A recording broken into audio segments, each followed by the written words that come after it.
Do you know how to whistle? Yeah, but I don't think I could do it now.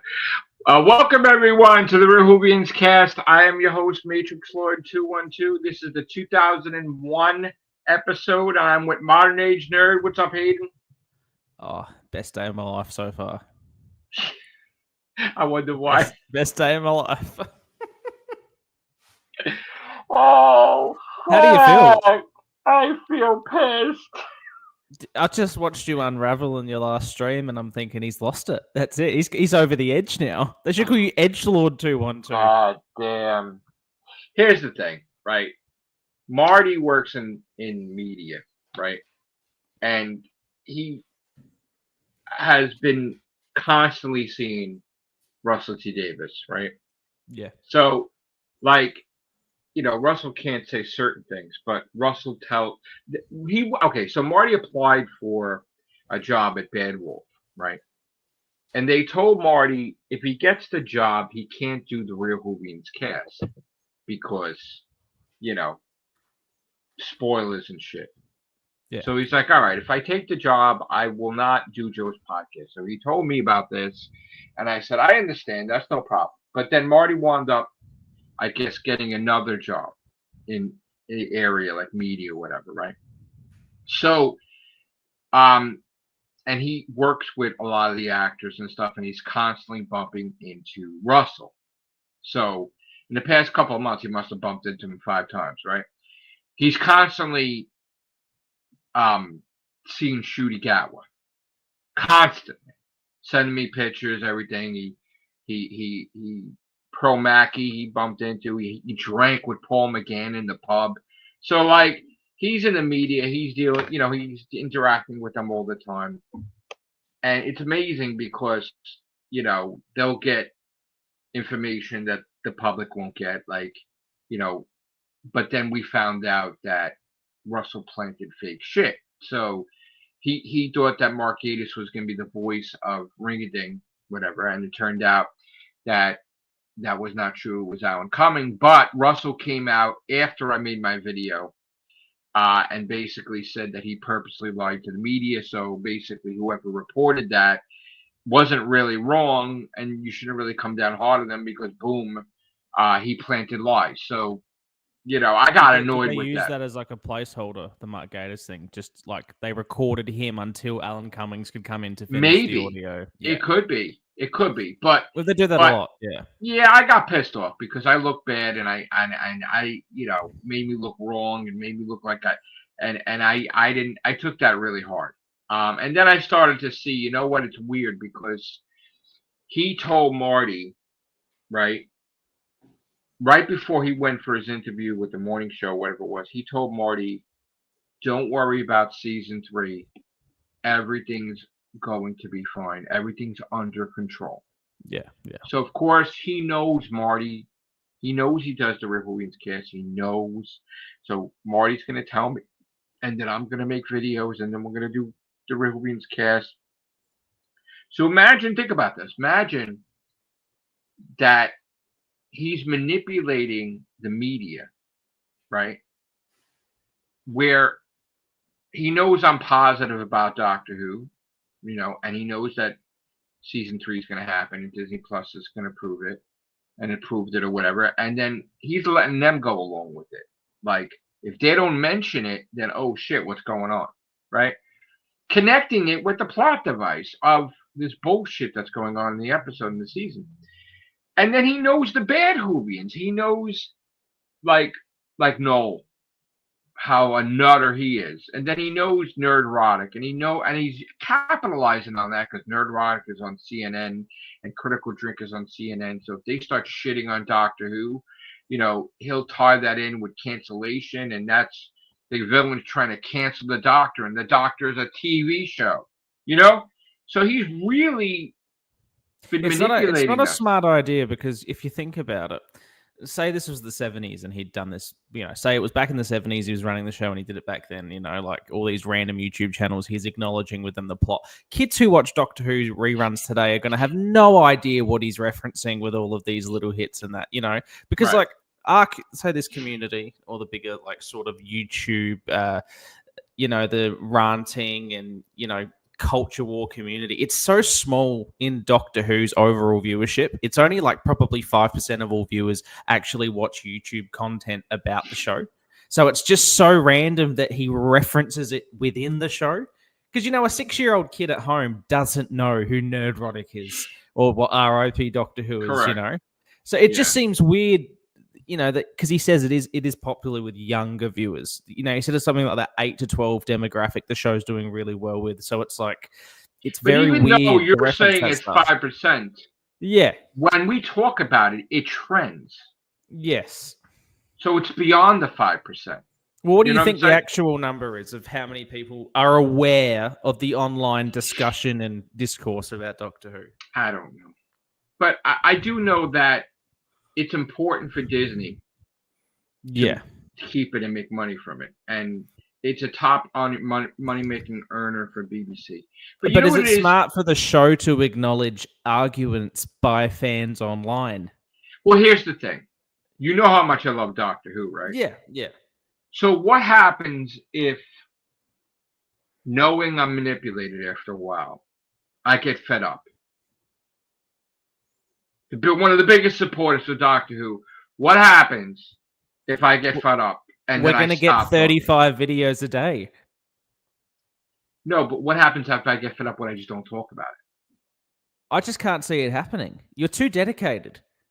You are too dedicated. You will never stop watching this show.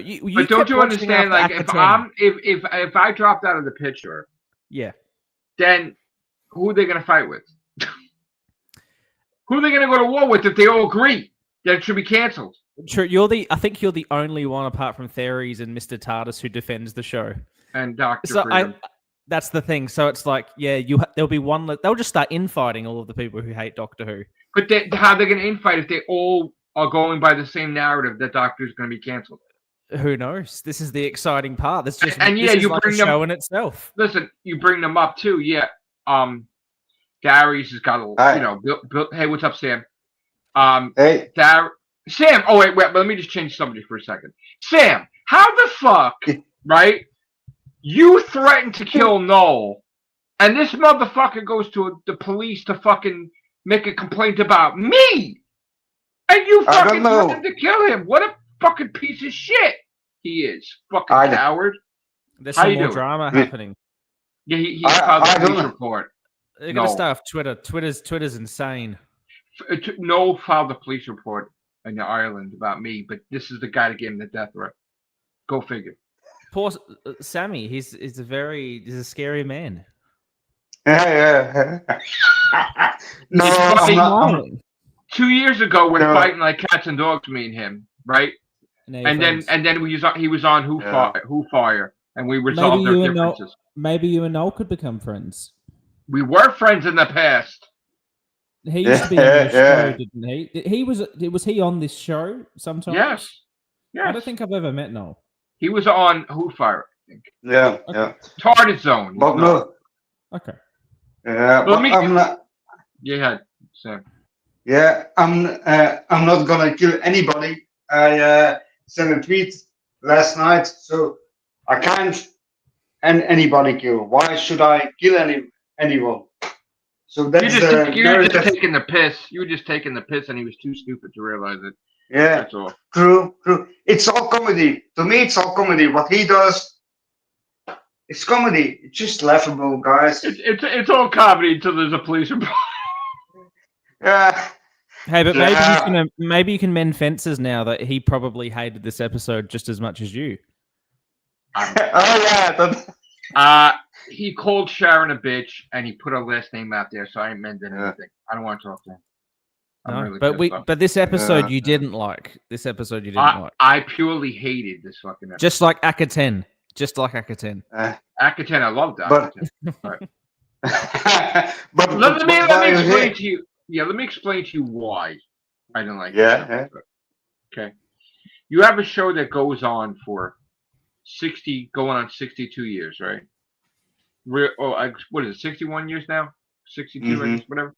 So you establish history, you establish, a Bible for the show where you could do this with the Doctor, you can't do this. You could do this with the Timeless, you can't do this. Rules. We've established rules, yeah. Right, and then all of a sudden that gets thrown out the window with Chris Chibnall, with the Timeless Child. Yeah, true. And basically almost destroys the show. Now, what is the one thing you could do worse than that? Say that the Doctor is a character within a TV show. There you go. Yeah. You fucking go. That all of this is fake. Yeah, but it could be all fake. Oh, also the canceling could be fake. So, but did the gods create the universe where the Doctor was a character inside the TV? Well, no. So here's the thing. Absolutely. Even though they made it that he's a TV show, but he's not a TV show. The fact that they had the goddamn fucking sonic screwdriver, the fucking scarf, the T-shirt with the Cybermen, the fucking Doctor Who logo, BBC. Did you see the DVDs on the shelf? Jesus Christ! I've seen them. And he's fucking with the fans too. He's like, you know, like when I stepped on a mine, and I'm like, oh, fucking shoot! Yeah. Ah!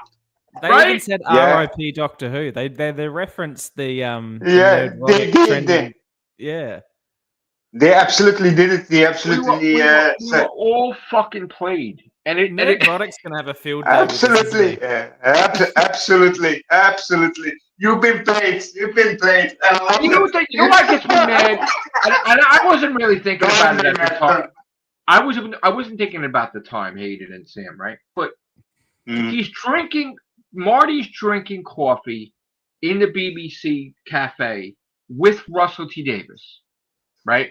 Oh, yeah. And again, I'm when I say this, I'm not trying to say I'm famous, because Russell T Davies knows Noel the Tartazone. Also, he knows everyone, just like you know who makes your coffee in the morning at Dunkin' Donuts, right? So we're not famous, but he knows of us, right? So isn't it funny how, because I love Doctor Who and Noel doesn't, that he tells Marty right before he gets interviewed on the morning show, he knows that Marty's going to tell me immediately, and he says, don't worry about season 3. Everything is under control. It's fucking happening.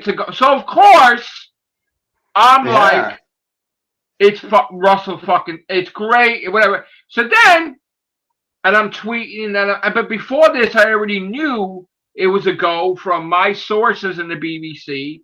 And then besides Marty being a source, but besides Russell being a fucking source connected to Marty, like, I had someone in the BBC also. So, like, then he goes on the morning show, and it's the complete fucking different thing.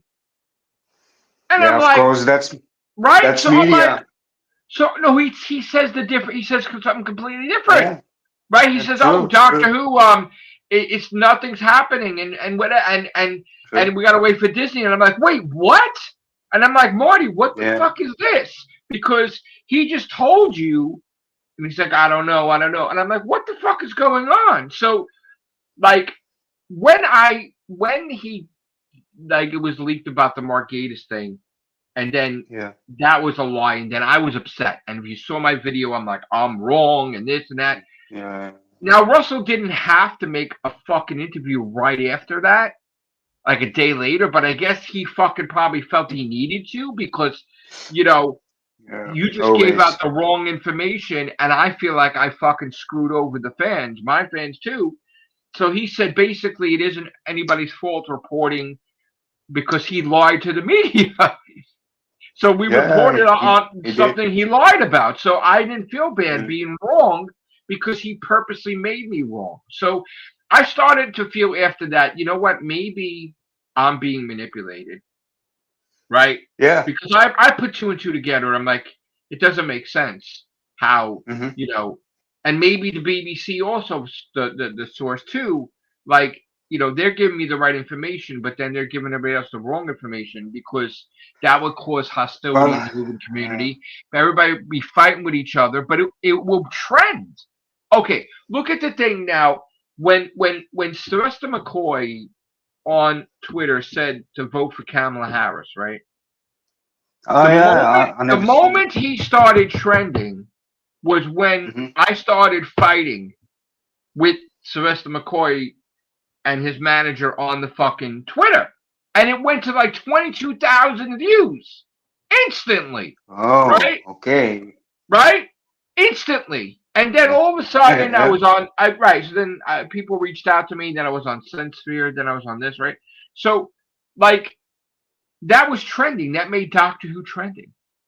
And it made it, so no publicity. Any publicity is good publicity to Doctor Who because they're talking about Doctor Who. I'm talking about. So now Noel's battling me because they know Noel's got to be the Whovian king, the #1 guy. So if we plant stuff that Doctor Who's in trouble, maybe, and then we plant fake leaks and everything, then he's gonna go nuts. And then Nerdrotic's gonna be like, oh, look at this woke shit. And then Critical Drinker's gonna look at this woke shit. And then Clownfish is gonna report everything. And then bounding into comics, it's a goddamn domino effect, right? It's just a police box. Yeah, it's just a police box. So, but what I'm saying, Modern Nerd, is I'm okay with being manipulated. Yeah. But if the episode sucks dick, then I'm not. But I'm sorry, if the episode's terrible, I'm not. And to me, I don't like. That's all you had to do is I had to see that those pieces of shit, the Whovians in the episode, and he's like, I'm a TV show. Like, what the fuck? Yeah, I don't like that. I don't like that. That could be the narrative of canceling Doctor Who. But it's all about the cancel.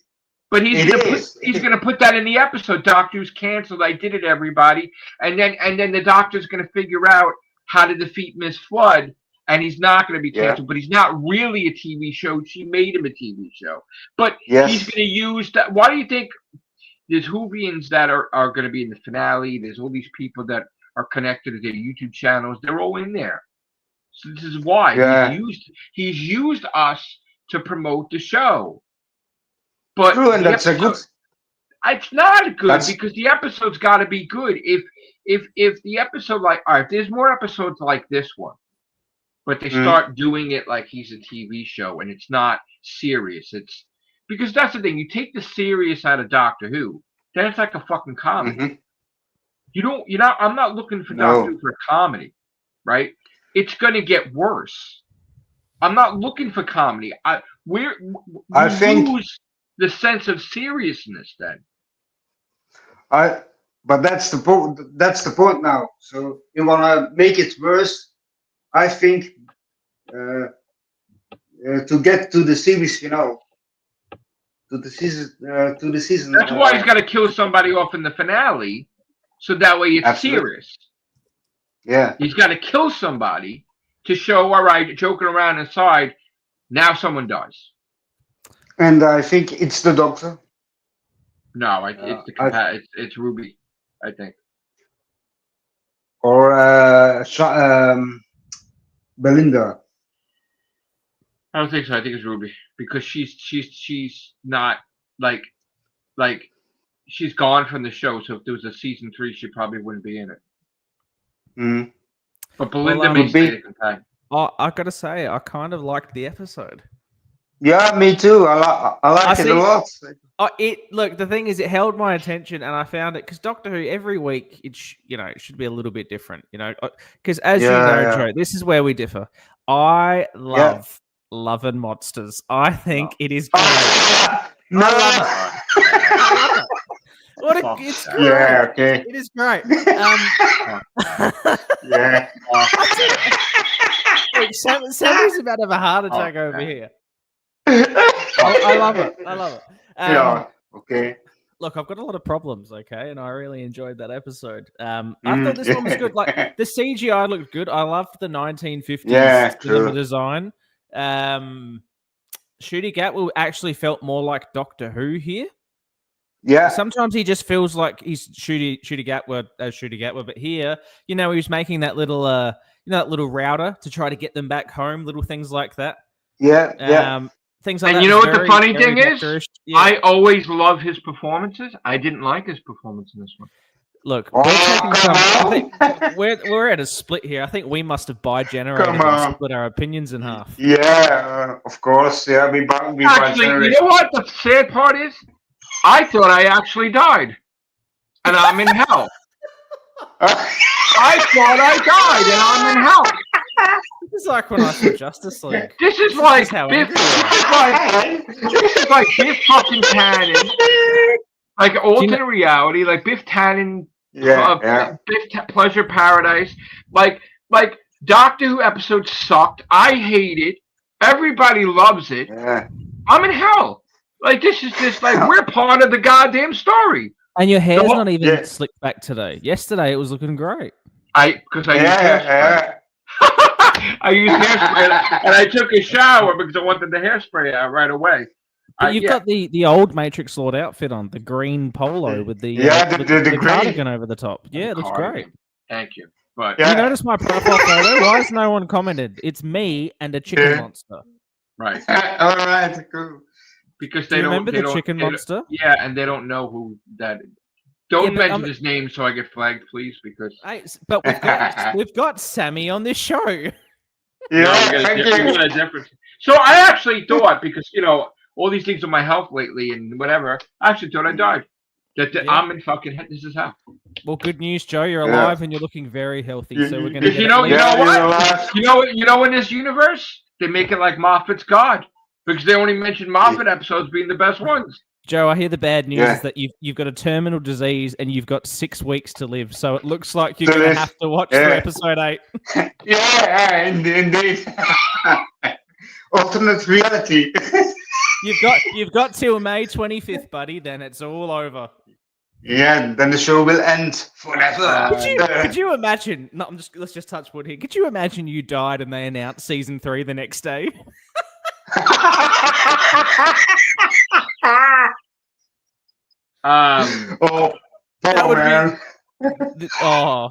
you didn't see the end of the last episode, did you? Of the Whovians? No, I lost connection. It kicked me off. Oh. Don't say something tragic's happened. Yeah. Oh no. That's why I'm feeling very uncomfortable. God. Yeah. Oh no. Yeah. What happened? I at the end of the Whovians, I did break down, and I did have bad news. Yeah. The only time I have a good joke and it goes sour. Oh Jesus. No, it's fine. It was nothing can be as bad as not fine. It's not. I mean, it's not fine, but could we help? No, I don't know. Anyway, you're always okay. We believe in you. Sure. Yeah. Come on. Until I'm not. But anyway, I was saying like I must be dead because like this must be hell. And the fact that doctors it's that bad episode. It's that bad of an episode. Yeah. I don't want to ruin the podcast, and I don't want no. I don't want people talking about my health, and I'm not going to answer any questions. But I didn't get good news at all, and everything that I've been getting has not been good. But I'm not saying what you're saying is true. But it's not good. But you didn't know. First of all, you didn't know, Hayden. Hey, laughter's the best medicine. Come on, I'm trying here. Yeah. Right. Are you? No, but you are going to be okay on May 25th, right? Yeah.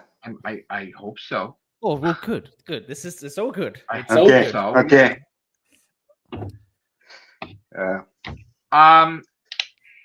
No, I ruined the cast. I'm sorry. No, it's a good episode. Come on, let's get it going. Let's hate this son of a bitch. Come on, let's go. So like the thing is, like I don't like I feel now that we are all manipulated. Yeah. No. And it sucks because I really do and you know what? I'm old school. I don't like that. The fourth wall breaking like I said, no. Here's the thing: if we know we're manipulated and we're playing along, right? But if the episodes ain't that good, is it worth it? No. Like, if the episode's like not good, then what's the point of manipulating us? Like, I honestly feel that this won't be felt yet, but this episode planted the seeds to cause damage. But do you think they might not bring it up again? They're going to bring it up constantly. Do you think they'll bring it up again? Yeah. Yes, 100%. Yeah. They're going to bring up that it's a TV show. They're going to bring up that's the whole season probably. Do you think someone watching the show implanted the timeless child on the other side, and that's why it's happened? Yeah. Oh, I hope not. Well, okay, so Hayden, we were talking about this, me and Scott, the other day. How many times do you remember on the cast we said that they should open up a Doctor season where the Earth is destroyed? Yeah. Yeah, I was here. That was we were talking about the other day on the cast. Yeah. Right. Yeah. And they did that. That's a good idea. Yeah. But think about this too, though. How many times did I say in the Everything show, right? Think about it.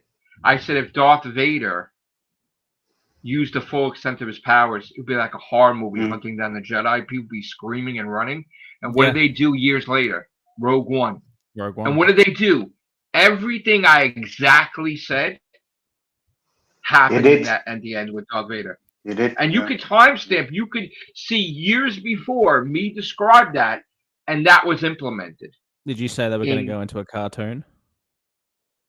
No. In Doctor Who? No. No, I did not. And I wasn't crazy about that either once I found out about it. But you know what the thing is? It's how many times do we see an ending where the hero overpowered the villain by giving them so much power that they destroyed themselves? Oh, so many times. Yeah, so many times. Didn't Jean Grey do that in the last movie? And she gave her all the power and she exploded the villain, right? Yeah. Didn't this happen in Yeah. Didn't it happen in Transformers? Didn't it happen in so many different things? Spider-Man episode, right? Or the Emperor when they rebound the lightning back into him and he explodes. They just overloaded. It was better than last week where they vacuumed up the sperm though. That was terrible. That was ridiculous. And the Doctor's dancing. Yes, Queen. That someone's died. Yeah. But see, I saw it. But wait a minute. But don't you understand though that the guy that he's laughing about is the guy that killed? He ordered the robots to kill the love of his life or the best friend. That guy Al killed Sasha 55. So why the fuck would he give a fuck about that guy? Because think about this. When they saw Adric was in jeopardy, right? And they had to save him, Tegan, Nyssa, and the Doctor. And the Cybermen were attacking, right? Oh, what the fuck? What the fuck did the Doctor do? The Doctor grabbed the fucking gun. He's shooting him. He took the fucking star. He stabbed him in the fucking chest. When did you ever see that? Right? It's because my companion is about to fucking croak. Do you think Sasha 55 is that important? I think she was. And I think he dropped the ball because we can't feel for the loss because she was explained in a minute. Think about this. She's not considered a companion because he doesn't have the TARDIS to travel with her. But what is he doing with her for 6 months? Cuddling. Yeah. Probably. What did he do with River for 24 years? A lot of nose tickles. Missy implied she's like she was on Skaro with the Daleks and Davros, and they're watching on the TV that he's happy, and they said, "Fuck No, they said, "Fuck this." Let him be happy because now we can conquer shit because he's too happy to fucking figure out what's going on. So while that happens, all those races were conquering galaxies And when the 12th Doctor, Peter Capaldi, regenerated into Jodie Whittaker, she had no idea that fucking Tim Shaw, they took over 8 fucking galaxies because as the Doctor, he was kicking it and having fun with River Song for 24 years. That was the tooth guy, wasn't it, Tim Shaw? Yeah. Yeah. Terrible. Tim Shaw. Yeah. But that's Tim the Shaw, point is his that, planet is occupied. but that's the point is that they knew he was happy, so they're like, good, fuck him. Let him stay in the corner. But I've got a silver lining here. This is gonna get your speculation brain ticking. I can see it, right? What was with, right? Here, I can see you smiling already. You can't control yourself. You know this is gonna be good. This is gonna be good, right? You know, you can't let me speak. You're already laughing. Come on. All right. What was the whole thing, right? About the 15 being missing and that guy having the initials TL. Tommy Lee. TL was his initials. The 15 people. They kept making a big deal about the 15, and then the woman says, "You're finally home, TL," or whatever. Was it the 15 doctors going home to Gallifrey, alluding to that happening? What's going on? There's a lot of speculation. There's a lot of speculation. You missed something there too. Here we go. Oh shit. Because it wasn't 15. How many was it? It was 18. 18? I thought it was 15. Yeah, and guess who lived? The 3 Whovians.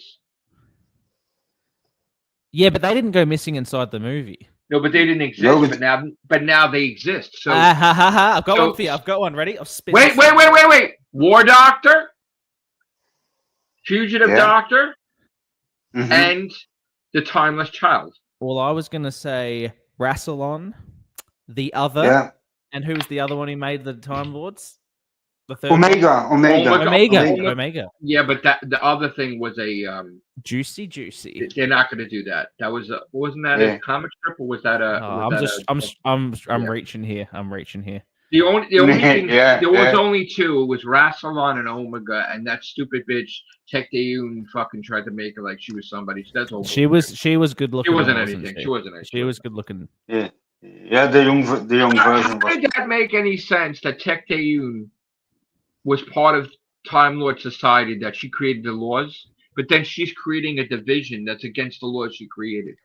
What does that make fucking sense? Yeah, I don't know. There's not. That was the Emperor Palpatine fucking setting up the battle droids and then dumping the battle droids for clone stormtroopers. How does the multiverse even work in Doctor Who? Because there's the parallel universes, but then outside of the universe, the other universe that they were merging with in Flux, was that just a parallel dimension, or was that another multiverse outside of the multiverse? And then there's sideways dimensions like Battlefield, where the Knights and Camelot have modern technology.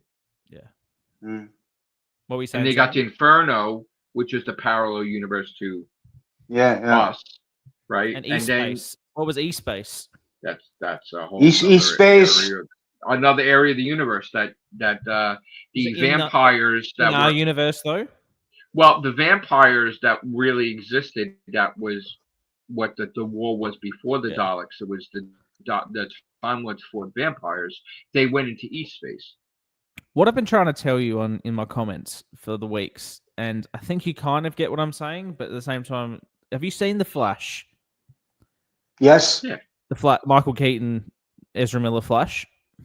Yes, I've seen it. Oh, no, not really. Well, anyway, good film. I loved it. Point is, when he explains the multiverse, Me too. He explains time travel like spaghetti, right? Big mixed bowl spaghetti. If you change the past, you change the future, right? And that means in each parallel universe, the past and future get changed as well. And it's all a big spaghetti. So my thing is after the Time War, when the Time Lords died, it had a ripple effect, right? So the laws of time broke. So even the beginning of the Time Lord creation is now a mess, meaning the Doctor, his whole past is scrambled because the Time Lords died. So he was a Time Lord, but then this big spaghetti happened and, oh, wait, it's a timeless child because there's no Time Lords to prevent it. No, that's not that. No. What happened was that the toy maker has alluded to the fact that he made a jigsaw of his history. But was he able to do it because there were no Time Lords to stop him? No. Yeah. They can't stop him because he's a god. So he did something where he this is what I think happened. Yeah. Either it's the meta-crisis doctor, and that's Joe Martin and all that, or they took the doctor, made him a kid, and then like he's living his whole life again, thinking he's the first doctor. It's like he's like Doctor 107. Or it's the Master, and they swapped him in the Matrix. Or it's not even that at all. It's the timeless child, because they already retconned it, because Chibnall said that alien plant creature was basically the timeless child. Remember? And then they could say the same thing, like I said to you the other week, where the Cybermen just edited the Matrix so the Doctor and the Master would kill each other, and then they could have supremacy over the thing is, absolutely. Here's the thing: who is in charge of the Matrix? The Matrix Lord. No. Yeah, the Matrix Lord. They're called the Matrix Lord. It was the keeper of the key to the Matrix, which was the value at the end. You said RTD is screwing with you. You think he's not going to make a Matrix Lord up? Yeah. Are you real? I mean, I don't think so. But can you sue on grounds for copyright from that? I put it in my book, so I have the rights to my name before is that international copyright or just the US? Here we go. Right? I don't know. But look. Joe created the timeless child. They better not. You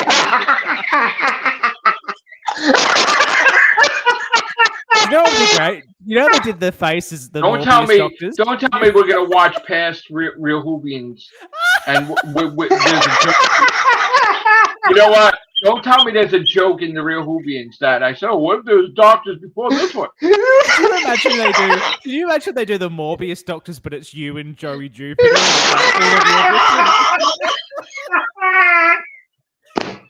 Guys, it's Joey Jupiter. Did you ever see the episode where I made it that I regenerated into Sky Havoc? But then there was an error with the internet, and there was a second or two that it looked like I actually regenerated into Sky Havoc. That's hysterical. Hey, old guys, it's Joey Jupiter. Whoa, things are getting crazy out here. Yeah. Do you remember whenever I introduced a new character to the group and everybody in complete shock, like what the fuck was going on? Yeah. And then Jay reached out to me on the side and he started sending me doctors' names. He thought I was mentally. That's what I'm saying. It's like. Help! I'm like, no, it's a character. Oh, okay. I'm expecting, because you keep talking about issues with the dentist, I'm expecting Joey Jupiter to have all these new teeth and to be like running on treadmills and that. And then we cut back to you and you're like, guys, it's over, guys. It's not working out. And then I wish that was fake. That it was an elaborate prank. Yeah, I wish it was, but it's not, unfortunately. We're going to come in and one day it's just going to be Anthony running the show. Yeah. He looks exactly the same as you. It's ridiculous. Right? He's identical. This is like Dusty, but this is like me. Yep, that's what he looks like. Right. Actually, that looks like Joe. That looks more like Joe there. They both look like me. Yeah. Joe's got the cheeks. Joe's got the dimple in his cheek. Anthony's got like the... He could be an author. He's got that vibe. Where is my thing? Gary Hewitt in the chat. Gary, look, these are great comments. We're loving the feedback. Yeah. We should take this show on the road. Live. Yeah. Live. We should. Yeah. On the road. We definitely should. Matrix Lord Down Under. 2, 1, 2. I know. Could you imagine Matrix Lord at the big banana over here in Australia? That would be cool, man. Oh no! Jupiter Show! I can't believe it! I can't believe they made it a TV show! Doctor Who's crazy, Aiden! Crazy! Joey, you look fantastic. Hair in my mouth again! Wow. Damn! Russell T. Davis! He made Doctor Who! Doctor Who! I can't believe it! Is that Do you Mike believe it? Myers? Is that Austin Powers? Yeah. Ooh, Probably. I got hair all over. I gotta go. What's your Bah! character? You just have you need a bald cap for one of your characters and do a Doctor Evil. A bald cap. Yeah, you need to be like Doctor Evil, like Doctor Matrix. Yeah. Hello, Yeah, Dr. Matrix. I am Dr. Matrix Lord, and I did not like this episode. I need 1 billion viewers for Doctor Who. I'm just afraid that because I know Russell's taking the piss. I'm just afraid that he's gonna go too far, and then it's gonna shatter the show. What, you Like, don't think the woman whose stomach turned into a star wasn't too far? Yeah, wow. That was a 0 out of 10. That was the worst episode, man. That was so bad. Also the fact that Moffat is an atheist and on Christmas Day said that God doesn't exist. That's basically the worst thing. Yeah, true. Come on. There's and no I'm very religious, and that pissed me off. I was like, come on. Yeah. Yeah. The whole thing with the Bible was that God. Oh no, he's regenerating again. Yeah. Regenerating. Nope, you're back. What? I thought you were regenerating again. The whole point in the Bible was that God was the star that led the 3 wise men to Jesus. It was God. Now you're saying that the star wasn't God. It was joy. Speaking of stars, do you remember when Peter Capaldi was sipping on his water bottle at a convention and he choked and he went, "Oh, nearly regenerated." Yeah, true. I've seen that. Jesus Christ. Joe, you just blasphemed. I know. We get a lot of mixed signals here. Maybe that was Joey Jupiter who meant to blaspheme there. It hurts the voice after, especially Sky Adler. Where's the one with the big glasses and the hat? Mandakor? Yeah, where's he? I don't know. Call him in. I don't. You haven't regenerated into a woman yet. Yeah.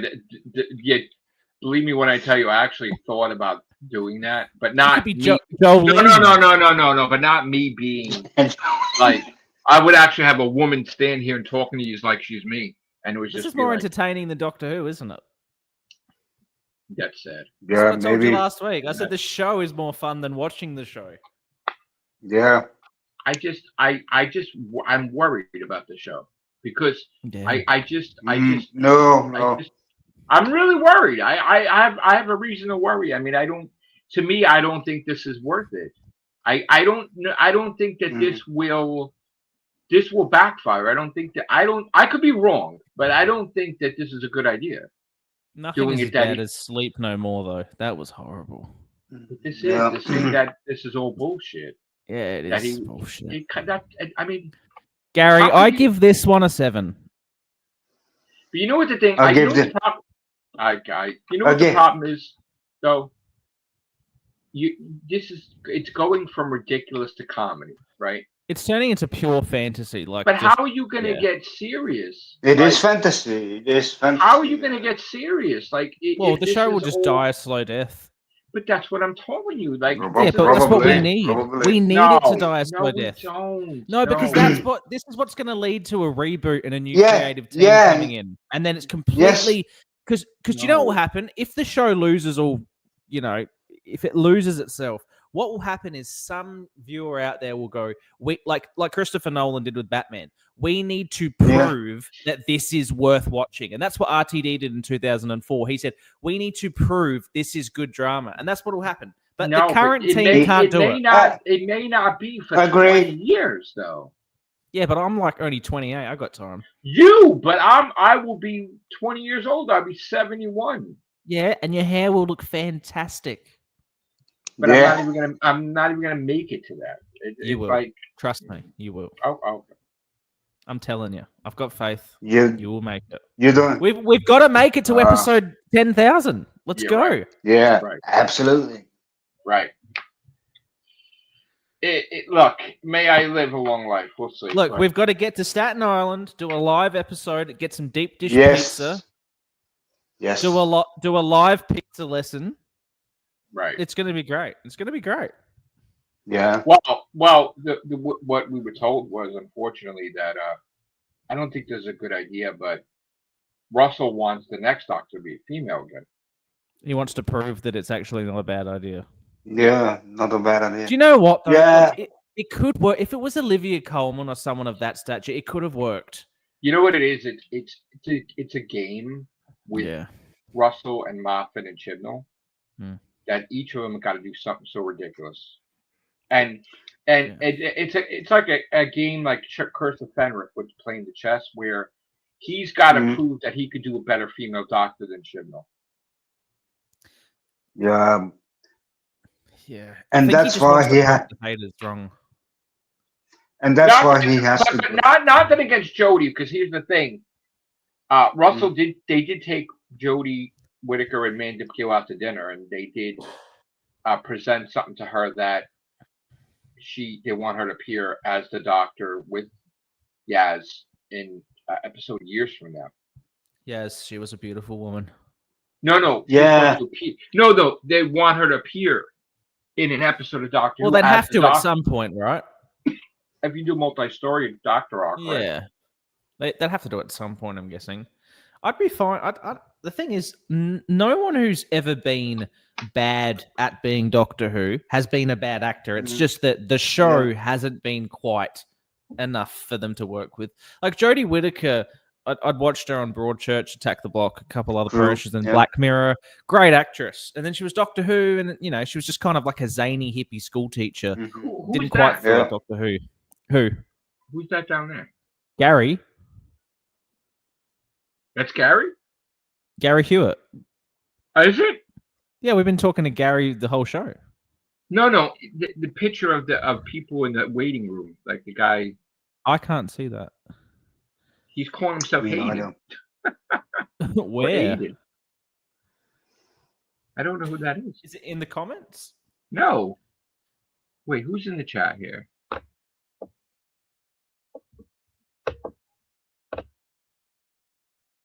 Oh, because I put the link in here. People think they can come is that in me? here. That's not you. Oh. Let me see who this person is. Hello? Oh my god. Oh my god. What the fuck? Oh my god. Why did I do that? Like, why? This episode's gonna get deleted now, isn't it? It's done. This is another lost episode. Great. You better save this. Oh man, this is better save this, man. You know what? I knew I should. Since we're getting cancelled, we should just go for broke and just send it, man.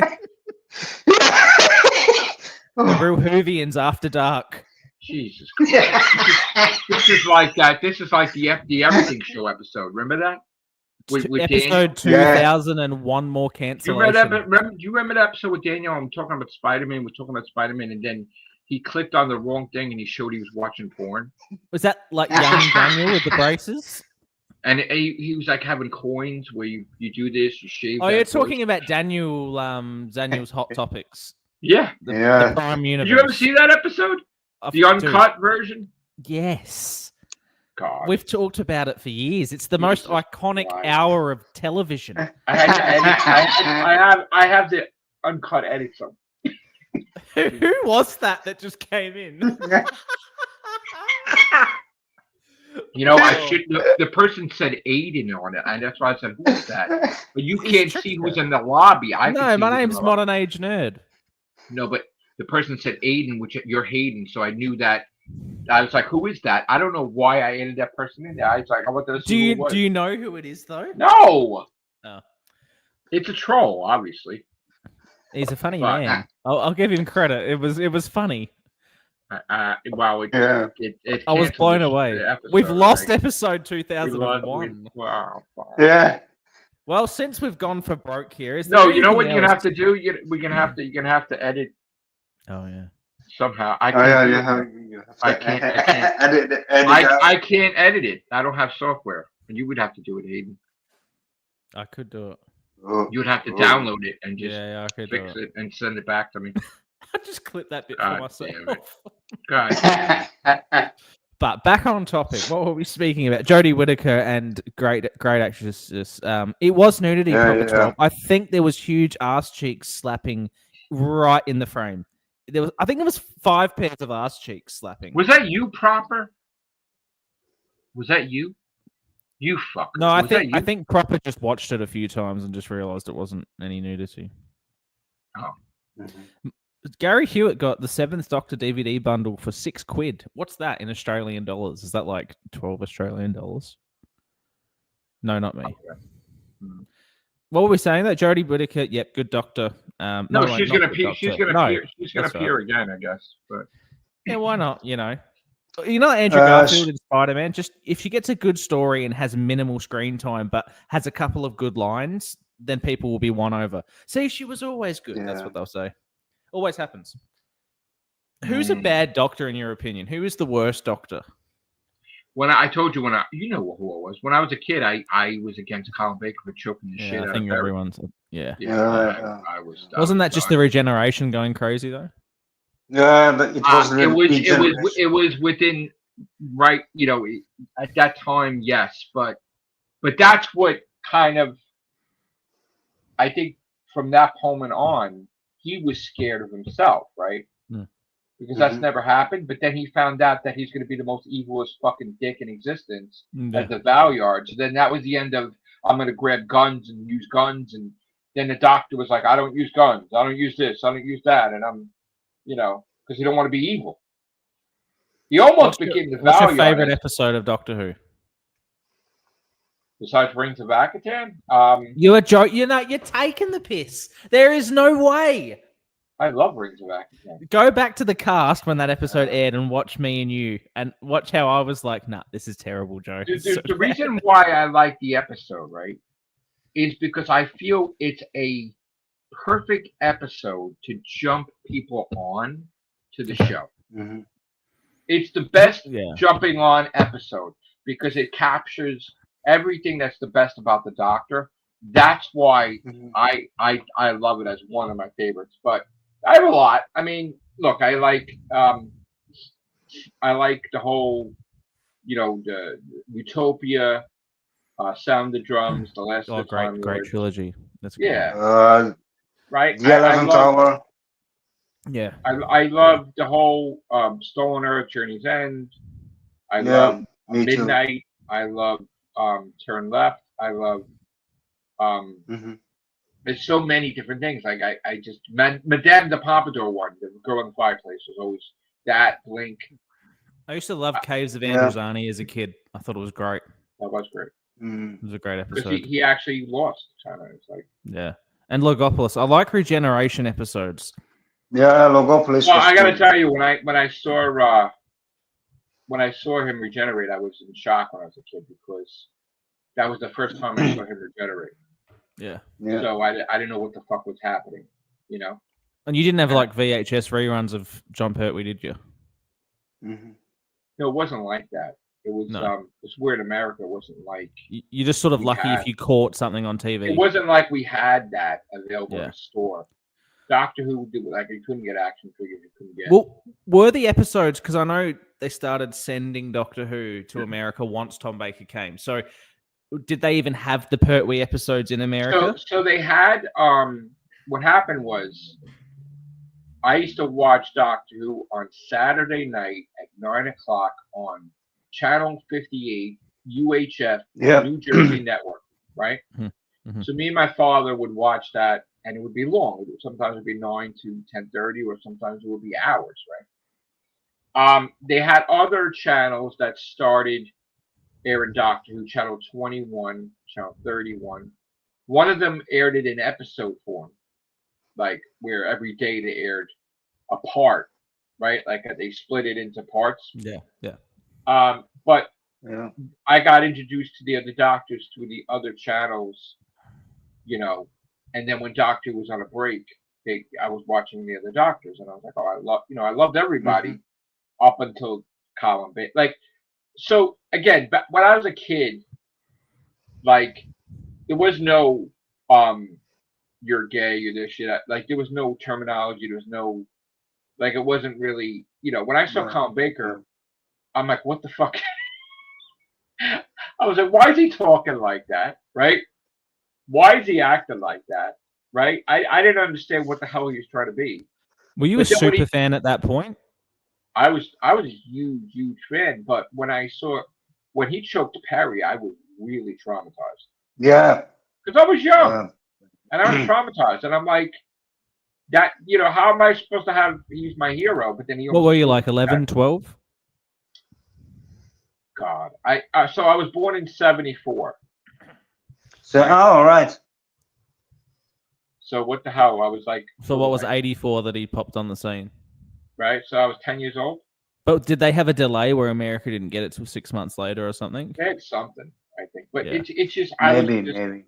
I didn't... You know what the weirdest thing is? I did not like his doctor. I didn't like the way he dressed, right? Yeah. But then, later on, he had, like, the best fucking episode. Like, the Valeyard, holy shit. It's, like, one of the greatest... One of my favorite episodes of all fucking time, right?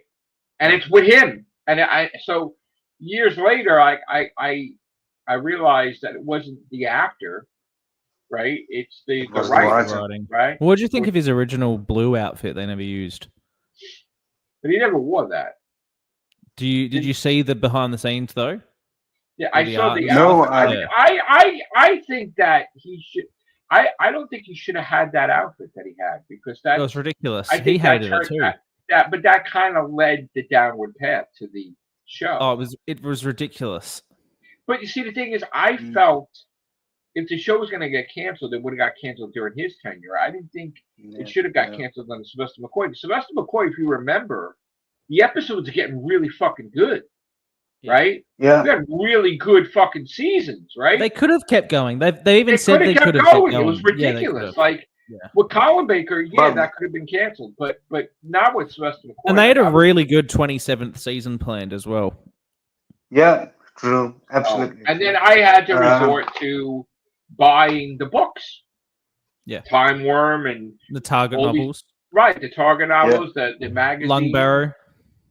Yeah, and I kept watching the reruns, and it just, it was just the moment it got canceled, even though the show still had them, it's kind of phasing out, Well, so who did you imagine?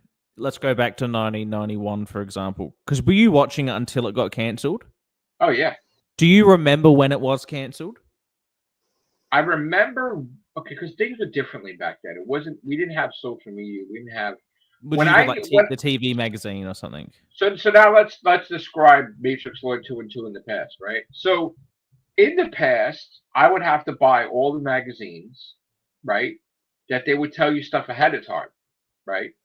But you would have to wait a month to get a magazine, and then was it a Doctor Who magazine or like a TV? It would be like magazine Star Wars. I bought every magazine there was. I'm trying to envision this in my mind. Starlog, Cinescape. Like, I'm not saying Cinescape was around then, but whatever magazine had stuff, I would buy. So it's 1989. Michael Jackson's topping the charts. The Bad World Tour is happening. Mm-hmm. He's just done the Pepsi commercials. It's going huge. And you also, I start coming into myself where I didn't even realize, like, I'm looking back at it now and I'm like, oh shit, I had a whole article published in Back to the Future magazine about time travel. About to start working down at the retail store. And I was a kid, and I wrote a whole thing in a letters page, and that columns of me with theorizing with time travel about Back to the Future. And then I was 1989, Back to the Future 2's just come out. No, but the magazine, the fan club magazine, was after. Okay, yeah. Right, yeah.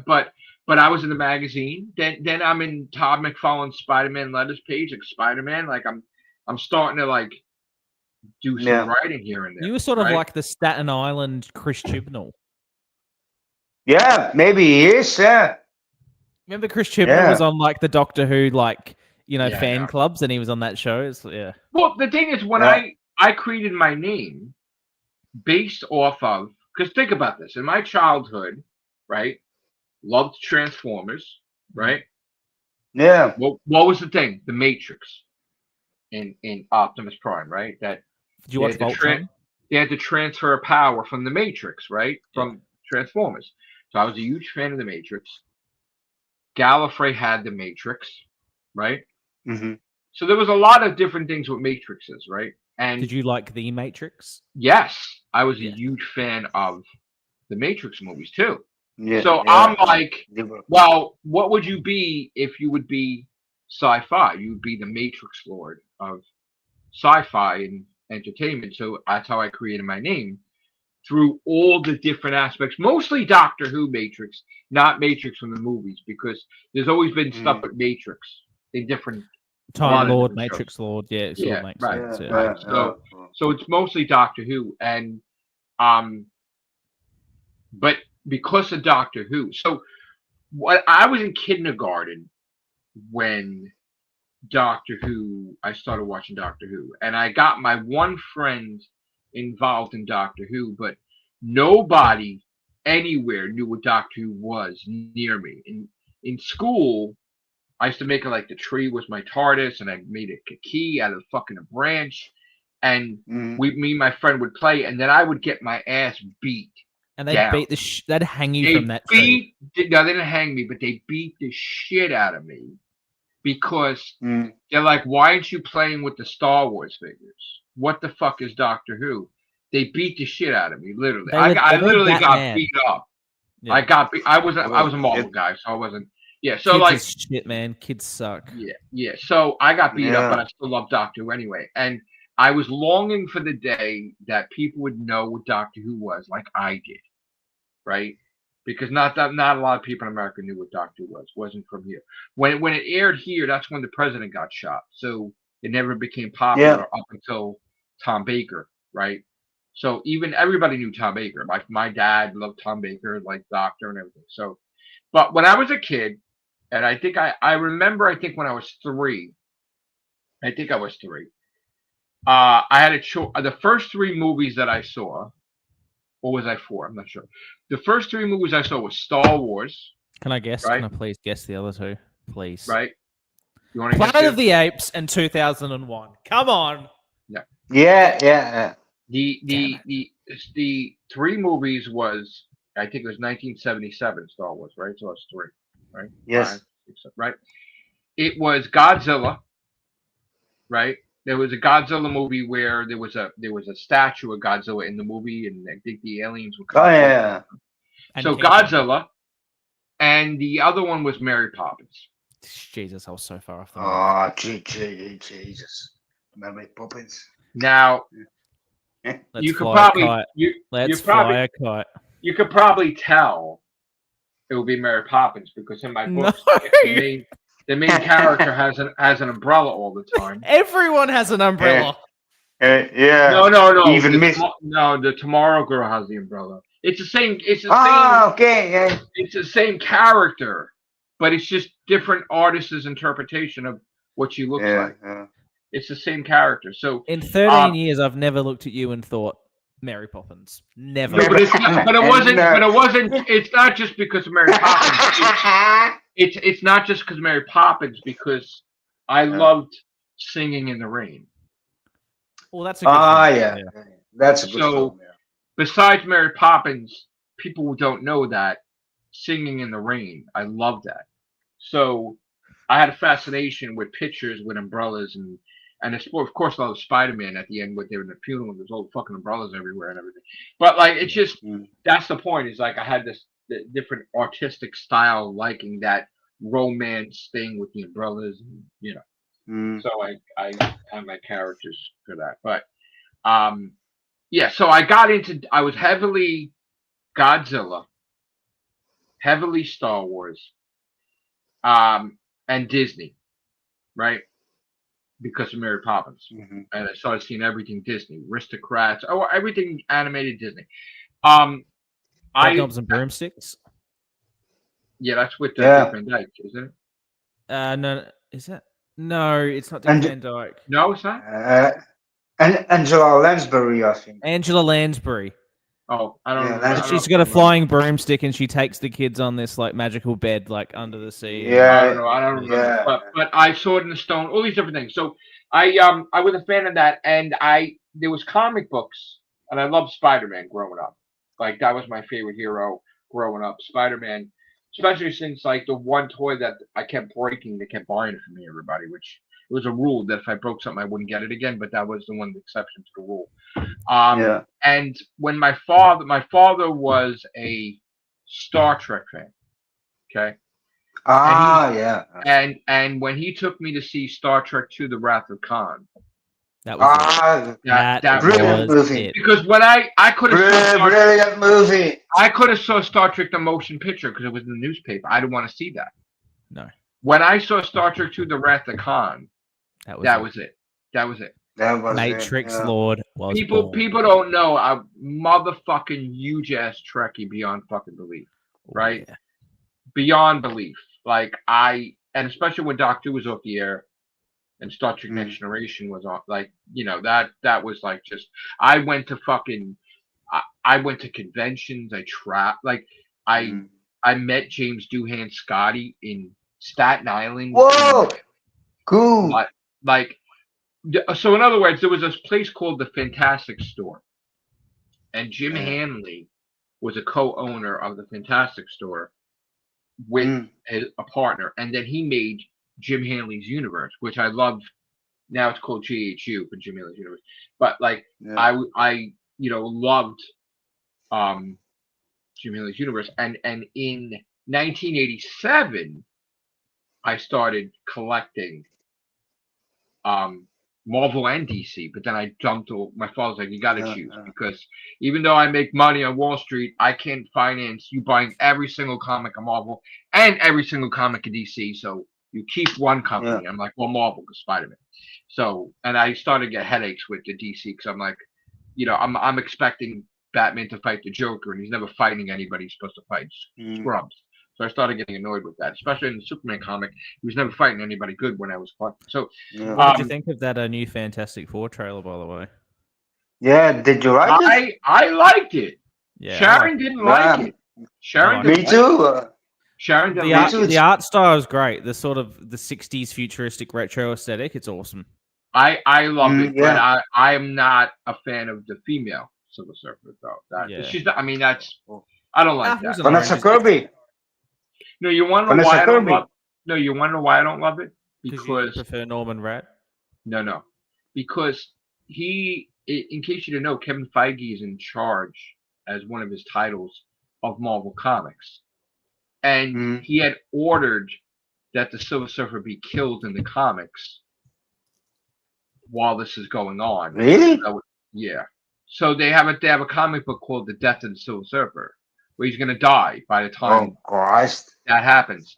And yes, there is a character, Shala Bal, which in another universe, she's like a Silver Surfer, but no one really knows her, though, do they? Yeah, no.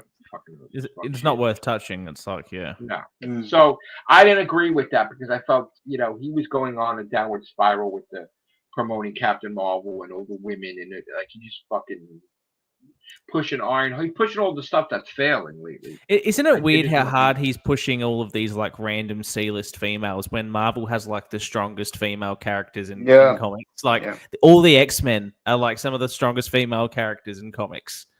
It's like, why would you need to make She-Hulk when you've got Jean Grey sitting there and Storm sitting there? Yeah. Well, the thing is, the thing that made she was Ms. Marvel before she was Captain Marvel, right? Yeah. The thing that made Ms. Marvel popular was the fact that she encountered Rogue. Rogue beat the shit out of her, took her powers and her memories, and she wound up in a hospital bed, sipping out of a straw with drool in her mouth, being a vegetable for years. And then slowly gathering her, new identity, and she worked for, I guess, S.H.I.E.L.D. or whatever. And then, after a while, she got her powers back and everything. But that was always the thing, is that no matter who she fought, she was scared to death of Rogue. Petrified. Because Rogue like basically took everything away from them. Do you right? think they'll touch that in the films at some point? Absolutely. Like they're gonna fight and she's gonna be a vegetable in the hospital. Absolutely. Yeah. They're gonna absolutely do that. 100%. She's gonna fight Rogue. Rogue's gonna absorb her powers, her memories, everything, and she's gonna be an empty fucking like no intelligence, no. She took everything. She took her memories. It took a long time for her to get everything back. What story are you most excited to see? You want to know why they're going to do that? Well, let me continue. Why are they going to do that? Because they're going to show how great the X-Men are. That Captain Marvel is so powerful that she gets fucked up by an X-Men. That's how they're going to build the X-Men. But say in the next 10 years of Marvel movies, what story from the comics are you most excited to see them adapt? Well, I'm kind of upset with the fact that we're getting the biggest stories now. So you're going to be running out of shit to talk about, right? So, I mean, the A versus X, I'd be looking forward to because, it's like, Captain America and Cyclops. It's like, oh shit, like they're going into this, who do you vote, But I kind of upset that they're going with the Doctor Doom. Like, I like the build up. So, like, there's no build up with him. He's just, there he is, right? Yeah. And I don't think that's going to work. With Thanos, you built him up over years. Now they need to do something fast. But at the same time, like Loki, right? Loki was in Thor, then he was in the Avengers within 12 months of each other, and it was perfectly fine. Yeah, but then... What do you mean? Do you know? So we had Thor in like May 2011, then May 2012 we had the Avengers. And he was the villain in the Avengers, and it was perfectly like you wanted Loki to get his ass kicked. But and, he wasn't the main villain, though. But he wasn't of the Avengers, the first one.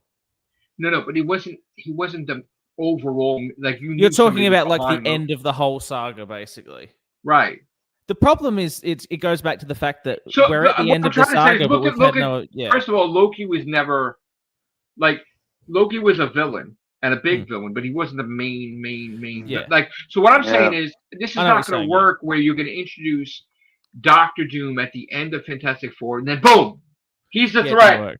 It should have been like we should have had two Avengers films with two other villains. Yeah, there's no build up. It's just you're expecting. What they're expecting. They're expecting absolutely instant end game. They want the audience clapping like Minecraft. But you can't do instant endgame because absolutely agree on this. You wasted movies on shit characters. Yeah. Right? Yeah. True. These movies that are building this up, they all suck with the exception of Fantastic Four, right? Like you did a Black Widow movie years too late.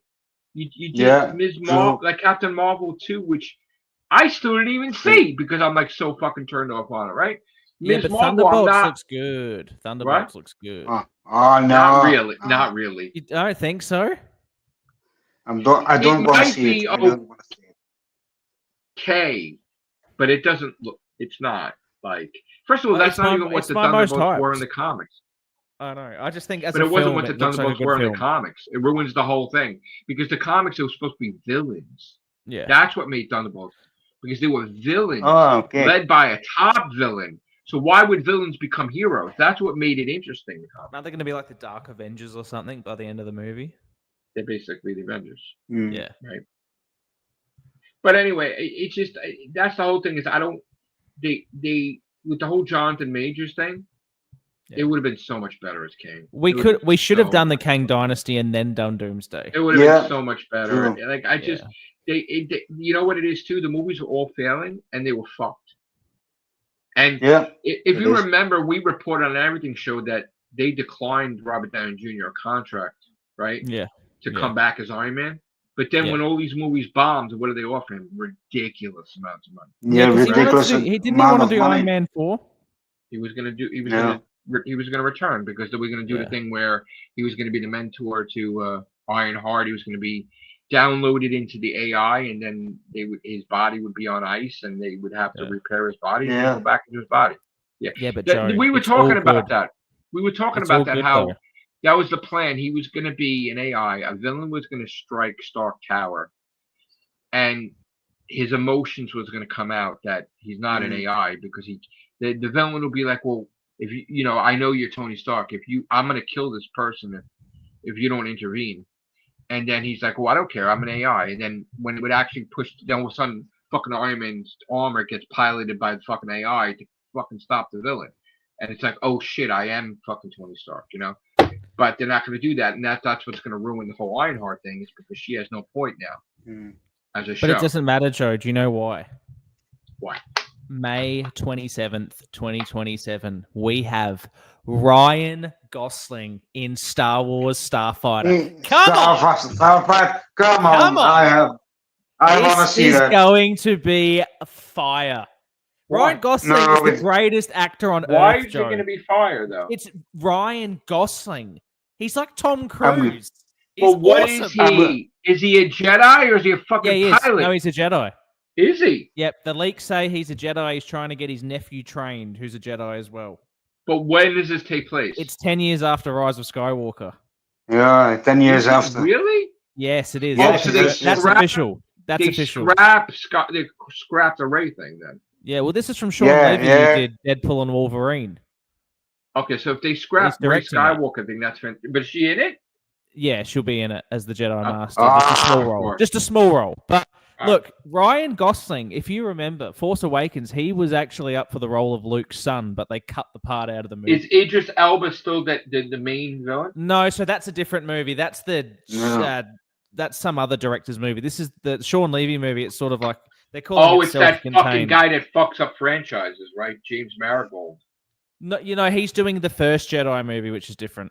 Yeah, he's gonna fuck that up. Yeah. This one's Sean Levy. Yeah. Did that guy has a fucking ego. This is why how bad was Indiana Jones? I didn't even see it. Oh, dude, so bad, man.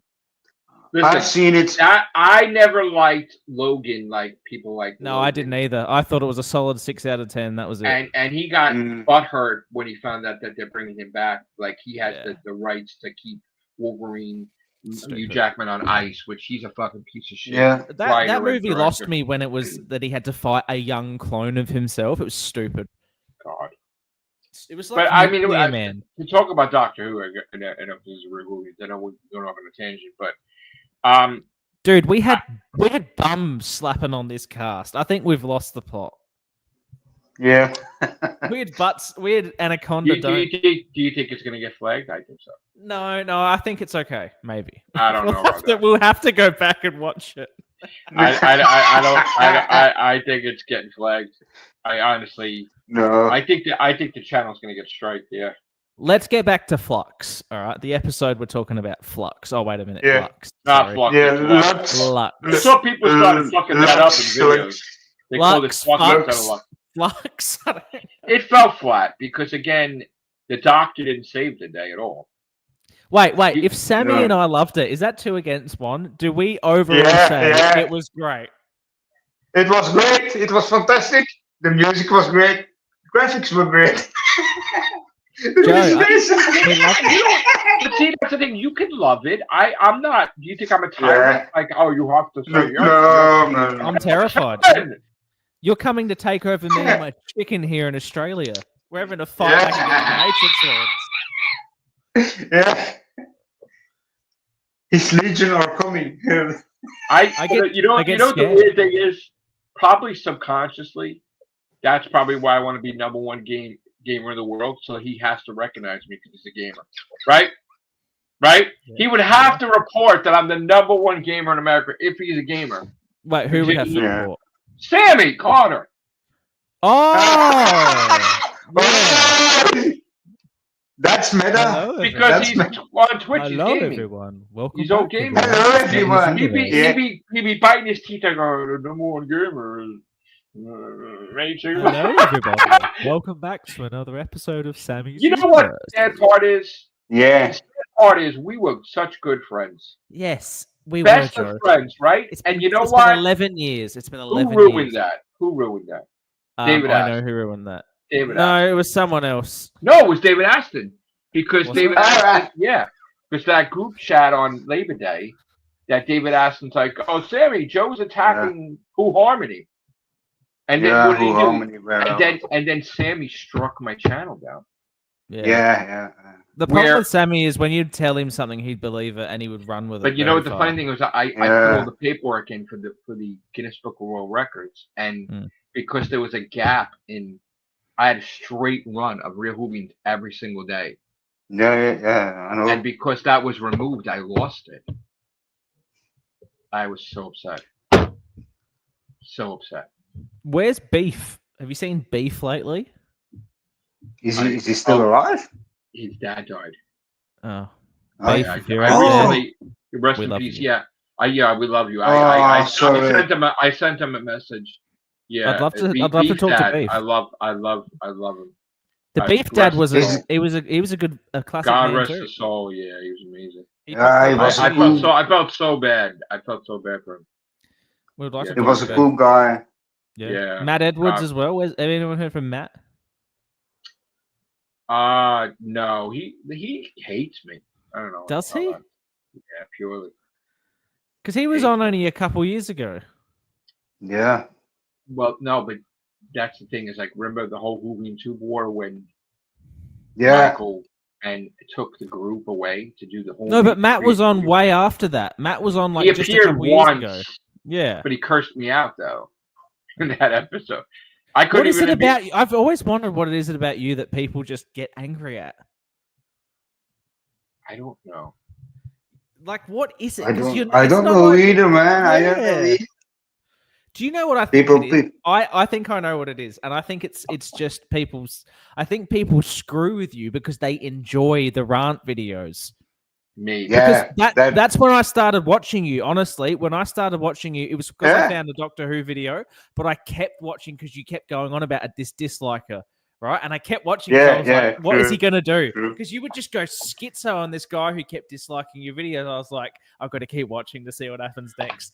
Oh, but the funny thing was, I'm not trying to laugh, but you remember how you were starting out and you were doing Modern Age Nerd. You had all these plans, but you got your first dislike. Remember that? Yeah, I remember. Yeah, that. It scared the shit out of me. It scared you. You were making fun of me, but you got scared the shit out of you, where you gave up all your fucking plans because of that the same disliker. Yeah, but I'm completely different to you. If you got a dislike, you would raise an army and just start obliterating. I did. Whereas me, I delete everything. I delete my house records. You know, I go and live in a bunker for 6 months. Me too. but that was the thing. It's like we had, because somebody went back, remember, and in a day they disliked 2,000 dislikes. Really, I don't remember that. But it went further though, because they started giving negative reviews to my books. Okay, was this back in 2020? They ruined the launch of Perfect Wish. It was actually James did 21 negative reviews, and Connor did 1, and it destroyed the launch of Perfect Wish. And after talking to Amazon for 6 months, they didn't do anything, and then finally James removed all 21, but then Connor could not. He lost the login and he couldn't remove the negative review. But what I'm saying to you is, do you think they do it because they know they're going to get a response out of you? Yeah, because they love the fury of Matrix Lord. They love it. Yeah, the fury of Matrix. Yeah. It is very entertaining. I'm not going to lie. I love seeing you have a new video where you're just angry at something. Because you love it too. You're like, he's the Hulk, ladies and gentlemen. Don't screw with me. Don't screw with me, guys. The weirdest thing is, and again, like, my health hasn't been great lately, and it's been going downward. But lately, past couple of days, when I've been fighting with that idiot there, I've been completely healthy. It's like my body didn't have time. It's like, oh shit, he's on his rant. He's fighting with this guy. He can't be sick. My body. So. You said you were going to stop the snack time though, and then you did another snack episode. So is that going ahead, or is that not going ahead? So this is what happened. During the pandemic, I started doing gaming, and I did snacks. Yeah. And then when I came back, we're talking about Doctor Who. People thought I was a food critic, and I didn't like that because I got a new audience based on I made more money doing the food because I told you people were donating, and I'm like, what the fuck are you talking about? Give me $500 to eat a donut. Yeah, don't do it, man. Those people Right? are toxic. That's how what's that guy called that blew up 200 kilos? Do you remember that guy? No, I know. So the reason why I stopped the snack lesson is because I confused the shit out of my audience. Where I have fans for the snack lesson, I have fans for the gaming, and I have fans for Doctor Who, and I have fans like people that like I'm walking around doing vlogs, but they are confused what the fuck I am. Like some people think I'm a food critic and they're like, who is this guy? And how many years was I big with Doctor Who and then dropped out of the picture, right? So it's like, I don't want to be known as a food critic. So I kind of like was against. You get more views from gaming than you do Doctor Who? I actually probably, yeah. I get more views with the Doctor Who than. Do you get, because I only see your comment sections, right? Where do you hear from people the most? Like, when do people message you the most? Is it on X? Is it on Facebook? Well, I got to say that Twitter became my favorite. Twitter became my favorite social media thing. And I constantly sharing stuff on Twitter. But Twitter is more toxic. Okay. Because it's like open, like all the trolls are there, unfortunately. And, I try not to go on there. See, the problem is that, like, after I started getting PTSD after a while with all the trolling, where nowadays I can't.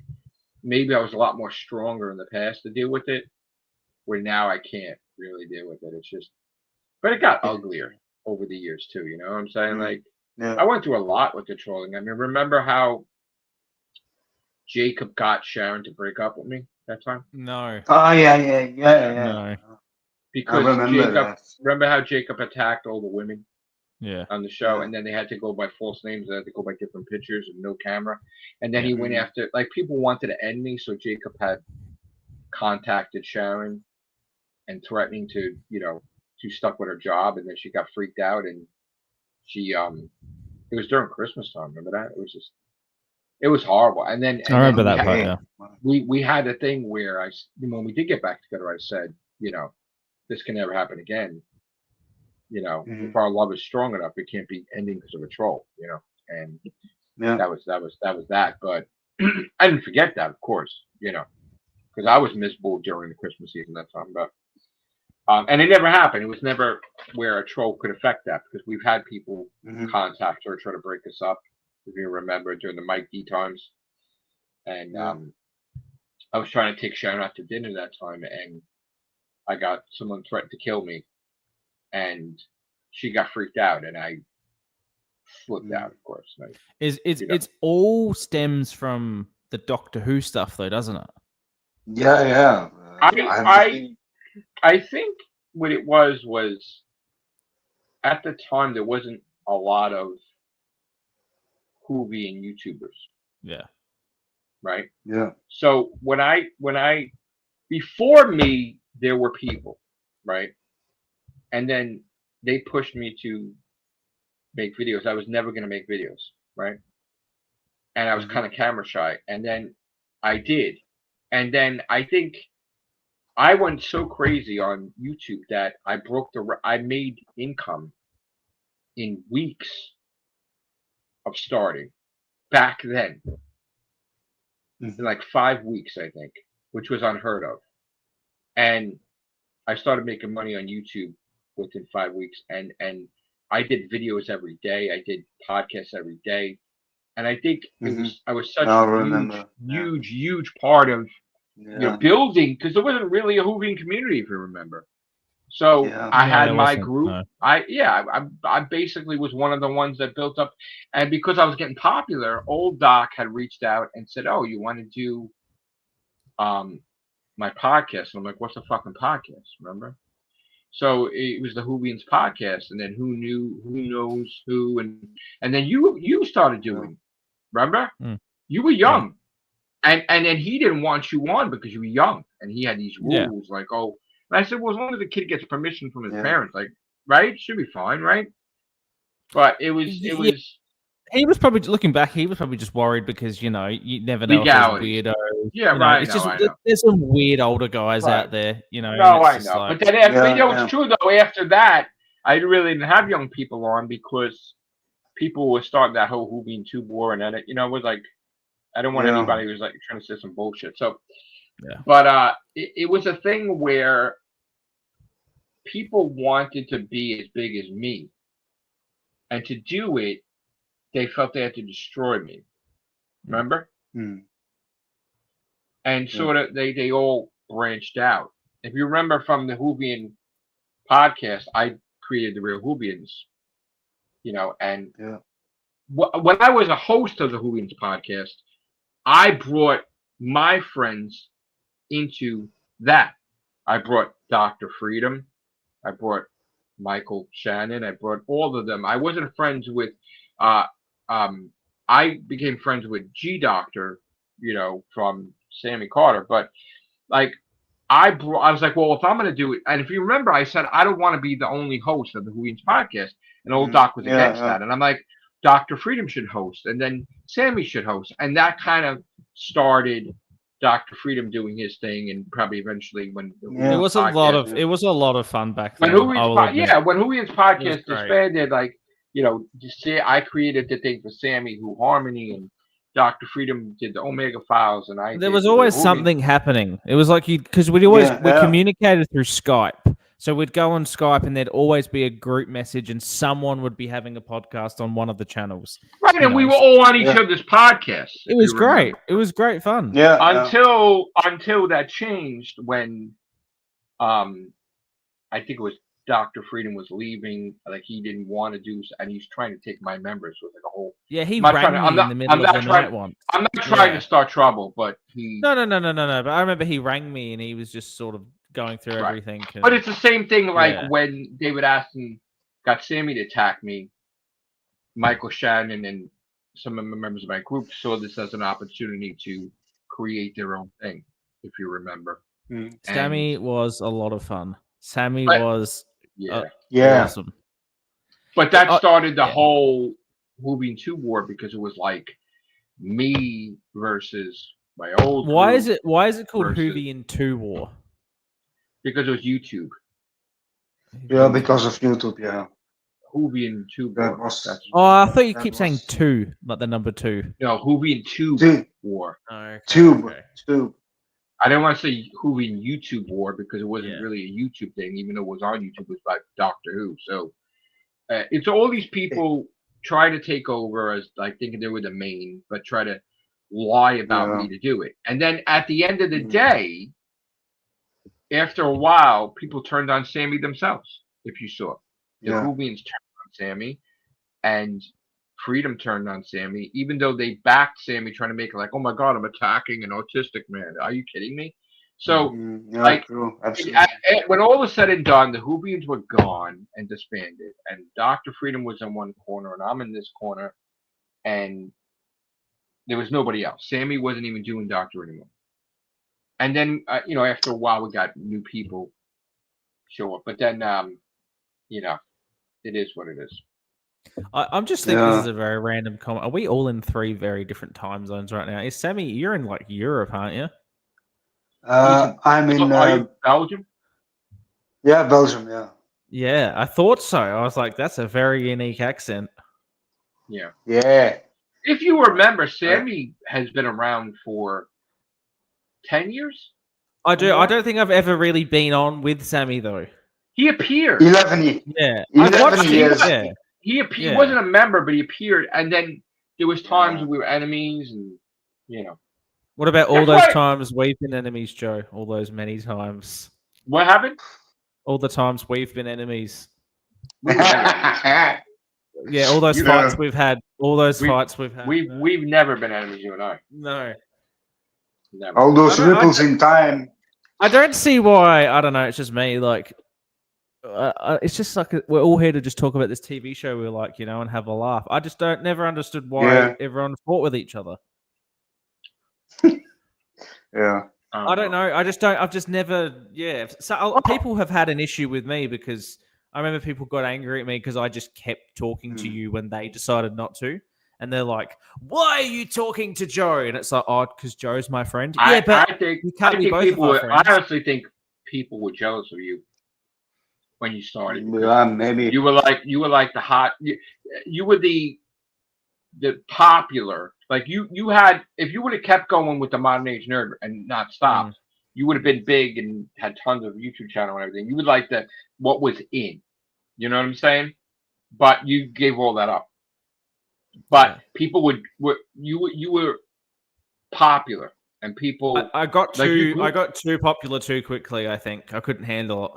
No, but people were jealous. They were like, oh, you know, they would get mad sometimes. You know, it's a lot to take in though when you've got that many people watching you that quickly, and you're getting people who just actively just don't like you and just decide to dislike, you know. But I had kids at school who were like telling me to kill myself in the comment section. Oh, for fuck's sake. Yeah, and then you'd go to school and you'd confront them and they'd be like, "What do you mean? You said that to me." And they'd gaslight you and switch it around that you said it to them. And you just remember how I was fighting old Doc because he didn't want you on? I'm like, oh no, it's going to be on. Yeah. Same thing, like I brought Stephen Price into it, and Stephen Price never did a podcast before. And then it was Stephen Price. Yeah, happy birthday, by the way. It was his birthday the other day, and he's retired now. Going to be joining golf. I know you told me the other day. Yeah. But that was the thing, is like I brought all these people, you know, which I considered old Doc like a director, producer, whatever, you know. And then actually the first. All right, here's a trivia question. What was my first podcast by myself without like not like in general, like not Who in One? No, without old Doc. I'm saying on my channel. Real Whovians? No, it was the Whovians. It was the Horrorcast on a secondary channel. Oh wow! That I created because of the nonsense. Can we watch it? Is it still up? Yeah. The audio was bad, but yeah, I had intention because I was a horror fan of doing the Horrorcast came before the Whovians cast. Do you still watch horror movies now? No, I haven't watched. You don't catch up on movies. This is what bugs me about you. You've lost the movie love. What's happened? Yeah. Okay. Yeah. So you were the movie man. Yeah. There's a theory about that that's been explained to me. Yeah. When I started working for dental office CVS, I worked so many hours, and I was more interested in making money, right? Because money was financing gaming and everything. That I would always work on the weekends. I would always work at night. So the time that I would go to the movies, I would be working. So if I used to love going to movies Friday, Saturday, and Sunday, and I was always working Friday, Saturday, Sunday, I was working holidays and working everything, then I can't watch movies. And because I was so fucking exhausted when I would come home, I wouldn't, you know what I'm saying? So I believe it started the moment I worked at CVS. Could it come back? Yeah, bring it back. God willing. And your movie box, or what is it? My movie numbers. My book. The name, the box numbers of the box office numbers. The Everything Show.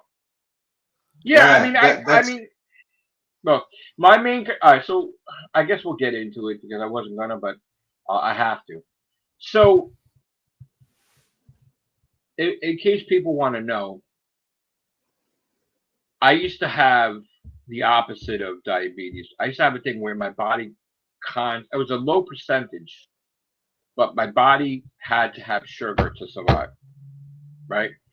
Nobody really had that. It was like a weird thing, right?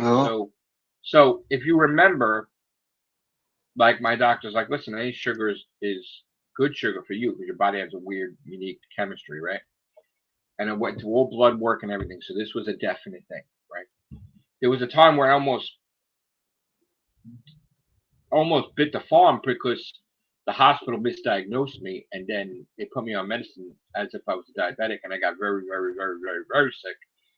And I went to my doctor. My doctor flipped out. So that was the thing, is like if I didn't have sugar, I would pass out or I would Mm-hmm. lose my memories. Different things happened. So for years, I had this going into CVS. Like I had this thing that at the time couldn't be cured, and there was no way to like there was no thing to cure it. It was just that's what it had, and sugar destroys the teeth. So it doesn't matter brushing a million times a day. If I'm going to constantly have sugar, it's going to destroy the teeth. So the dentist told me it's going to be very expensive. You know, I can just rip everything out. You have dentures, or you know, if you want to try to salvage it, we'll do root canals, we'll do implants, we'll do bridges, we'll do this, we'll do that. So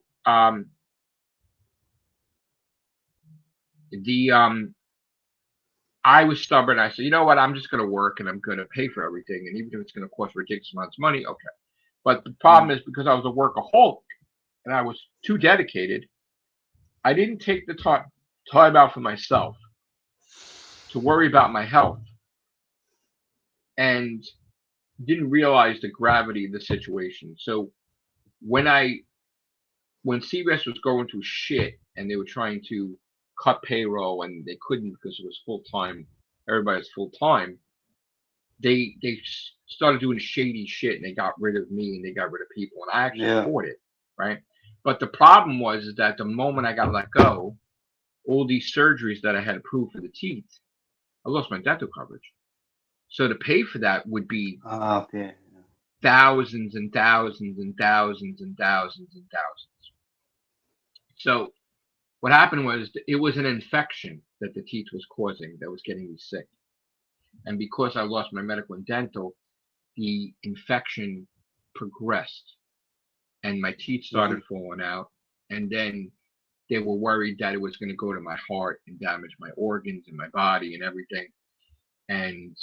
But then losing the coverage is like I didn't have an income other than my books and YouTube. So, and I was doing my gaming thing too at the time. So that was like a big expense. And I felt, well, if I was going to continue the gaming, then I can make money, you know, that way. So it took me a long time to get the coverage, but my health started degrading because of the teeth to where it got to a point that they said if they would have removed my teeth, they could have killed me because they didn't think I was going to survive removing my teeth. So I guess the infection was really bad. Then they said, well, how's your heart? Because, you know, they were concerned that it damaged my heart regardless. And being on antibiotics was wrecking my stomach to now I have problems with my stomach. Okay.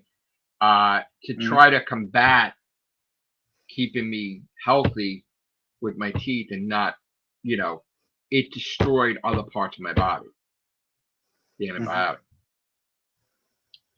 So I started getting sick and sick and sick and sick and sick, and nobody was hiring me because of my age. I started looking horrible with my teeth. People make fun of me with my teeth. Finally got the coverage, and then people kept dumping the dental coverage. Every single time I got a dentist. And because this coverage sucks, it doesn't allow x-rays. You know, if I went to a dentist, I got x-rays, then they dumped the coverage. It would take a year for them to do x-rays again. Yeah. And these dentists didn't want to transfer coverage. So while this is going on, like everything started falling apart, my health wise, everything. So I started getting very, very sick. I started, you know, I went to the doctors and, you know, he said that he wanted me to lose weight. I'm not heavy. That's the point, is that people never see my stomach. You know, I'm thin, okay?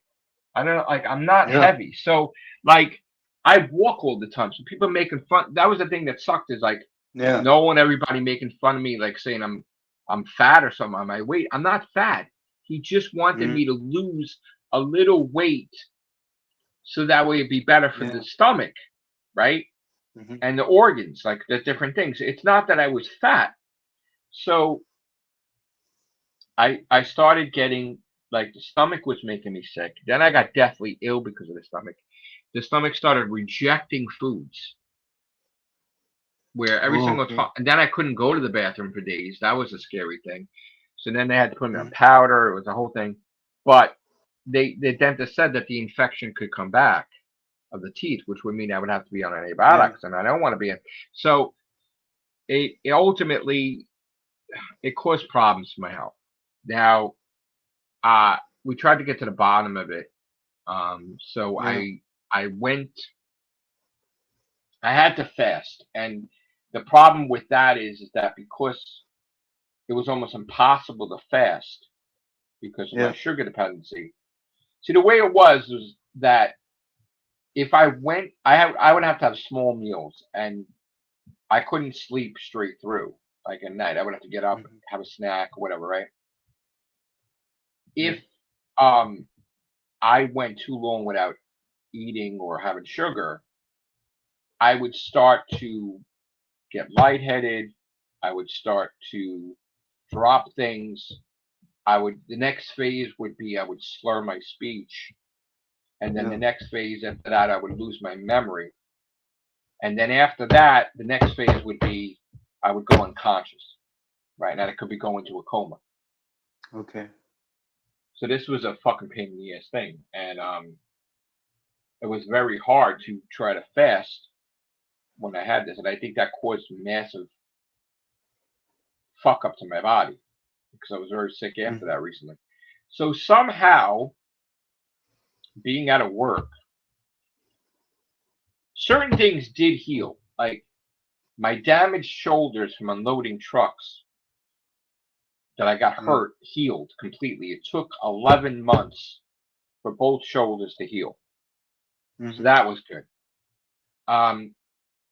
But everything else started falling apart. You know, teeth was falling out, different things. And then they were like, you know, whatever. I have not that many teeth left, so it's hard for me to eat certain foods. So what happened was I went for the fasting and I did the test, and somehow I am cured of the sugar dependency. So I'm like, okay, that's good. But then they saw other things that was not good. Now, I really don't want to like discuss what I have. No. But I am going to say that I was told that my life expectancy went down severely, which nobody should really tell you that. And I think somebody was like a rookie thinking, you know, a resident or whatever, and tell me that. And of course, hearing that without hearing it from a doctor or whatever, you know, I did not take the news pretty well, actually. Okay, you know, I know that. You know, because then everything just went, like from hearing it from, I would say an idiot saying that to me. I actually thought I wasn't going to last. You know, by you saying that means that it's going to be, you know, I'm not going to rest, you know, so I'm taking it at face value. So then I'm like, I didn't take the news very well at all. I spoke to the kids, I spoke to, you know, and immediately, of course, I reacted as I would react, thinking that's going to be over. And I made videos for the family and for Sharon and everything, which was really ridiculous. And then I'm like, you know, stopped writing and then stopped. Gaming was like, and then the videos. And so then, like, I talked to Scott about it, and Scott was like, listen, you know, why are you giving up like stuff you love? And I'm very religious, so I don't believe in that suicide crap. I would never do that, right? No. But like I'm always a fighter, right? But I was just getting depressed, and Scott's like, why are you stopping writing your books? I was like, well, I don't have money. Yeah, but he's like, that never stopped you before. If you didn't have money, you That's found a way. true. That's true. If you didn't have the money for a book, like you did your book and you finished it, and then because it was finished, you pushed yourself to make the money to get that book done, right? Just like anything. True. He's like, why are you not doing, like, assuming you're not going to be able to pay for it because you're not working? Whenever you were, if you weren't working in the past, you figured shit out, right? Yeah. There was times I wasn't working, and right. So he's like, you always figured it out. You was always the motivator, always like, oh my God, I'm gonna fix. And I pulled rabbits out of the hat, right? I like always. Yeah. It was just how So he's like, why you're letting this? And he says, go for more tests, go for whatever. So, he's right though, and that's why I love Scotty. He's awesome, and so I'm like, no, he's right. I should really look into everything, I mean, specialists and this and that, and get a second opinion and third opinion and different things. And I got to tell you, I got so many goddamn doctors. I'm getting tired of it. Like I feel like a pincushion, So after a while, it's like then my stomach got fucked. Like I'm used to walking. So I'm still walking. I still walk. People think they want to on the internet make it like I'm not. I walk all the time. So with the whole thing with the snack lesson and everything, I was like, I don't want to be known as a fucking food critic. Especially if I in my brain, not saying it's real, like in my brain, if I was told this and I think I'm dying, I don't want to be known as fucking eating chips. I want to be known as doing the real Whovians and whatever and gaming and right. So I'm like, I wanted to stop that. And then Sharon bought all these healthy things, and she's like, "No, you're gonna still do it." Like, but absolutely. And my whole philosophy was that if I'm not forced to have sugar now, then okay. Well, and then I started sleeping, throughout the night. So it wasn't, but I still get that sometimes if my sugar gets low, I have to have sugar, whatever. But the goal is to try to be as healthy as possible. But again, I'm trying to do things like I got the zero sugar Coke that I hardly ever drink. I got the zero sugar Snapple. I got the waters, and I tried it. I don't eat like a gagoon and stuff like that, but there was a lot of things that was going wrong, and so ultimately, lately, and Doctor Who's got me excited. Doctor Who's got me motivated. It's back, and it's like okay, But then there was times I was trying to do podcasts and I wasn't well enough to do podcasts. I had to cancel on Chris. And I started to feel, all right, I can't do podcasts now. I can't sit here. Just like when I was gaming, I can't sit there all the time and stream. I get ill. So, where we're at now is the most recent thing is, I went into the hospital and my kidneys are good. Different things are good because I had other things too. I had pain. We thought it was a hernia. We thought it was this, that. So, I had good. A couple of days ago, I had good results from the hospital, which contradict other results. Yeah. But then there's other things that are still, as far as is now, I am after Easter.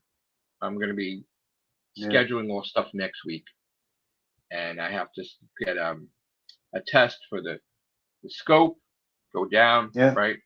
Got to see what's going on, and I got to have the other thing because I'm 51. So, unfortunately, that other probe, colonoscopy, right? Yeah, the colonoscopy. Yeah. Well, right, Joe, so I've got to say, it's from what you've said. Look, all the best to you. Thankfully, it's not as bad as I thought it was sounding. And it sounds like someone made a stupid comment which has made you panic more than you've needed to. Yeah. But there is some things, obviously, that you obviously do have to keep on top of. And the body is a weird thing. Like every cell in your body is different after 7 years. So 7 great years of great health, you could be completely on the other end. Right, which has been, but it's another thing too is that I think the infections come back with the teeth, which is going to cause massive problems. So I'm trying to get, like I said, at this point, rip them all out because I don't want the infection to go to my heart and kill me. So rip it all out, and I'll have gums, and then I'll get implants, and I'll figure that out, and then I have all new teeth, fake. Just get some dentures. Teeth. You'll look great. Yeah. No, because I don't want. You know what it is? I'm very conscientious. I look into that. Remember how like the old people, their face would shrink in? I don't want that. I want the whole structure to remain when I get older. Where I'm not. No, I'm gonna look normal when I'm 7. Well, whatever. Yeah, but if it means getting to 70, who cares? But it isn't. It isn't that. There's something else that would be with the health. That's But you got to get the gum stuff. You got to get it safe. We're good. So a thing. My philosophy is, I don't fucking care what you say. I'm gonna motherfucking live, and I'm gonna fucking live a long life, and I don't care. You got to do what you got to do, Yeah, absolutely. But don't put so much pressure on yourself to be putting up so much videos all the time and trying to be the #1 gamer if you've got actual life concerns to worry about, or someone on Twitter. Like, don't worry about it. Well, take your time. That's what Sharon was talking to me about. She's like, she don't like seeing me like upset and stuff with stupid trolls. It's unnecessary. Like you say, it's a TV show. It's like, it's not worth it. No, it's a TV show that's actually a TV show. Yes. Yeah. But you've got stuff like you said, you hope to marry Sharon eventually. Your kids are going to get married. Like so many things where it's like you've got to preserve your energy. When I was younger, when I had my kids, I had everything planned out in my head that I was going to be.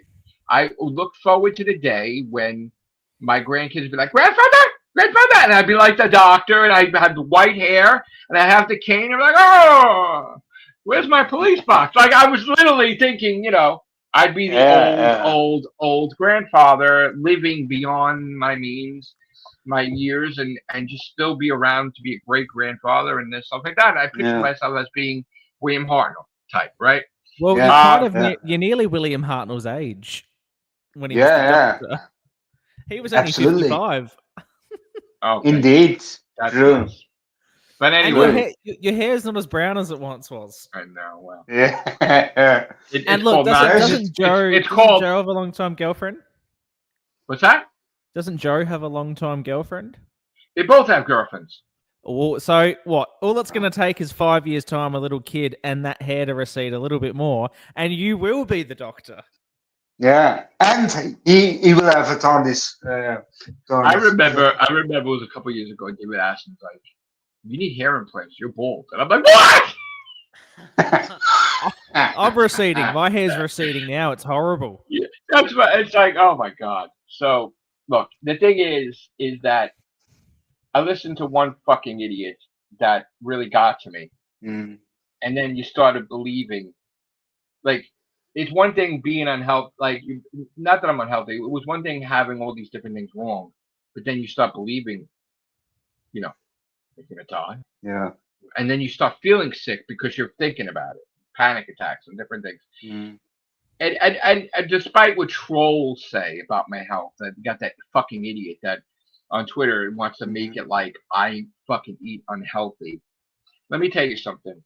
When I worked, I had pizza every fucking day, right?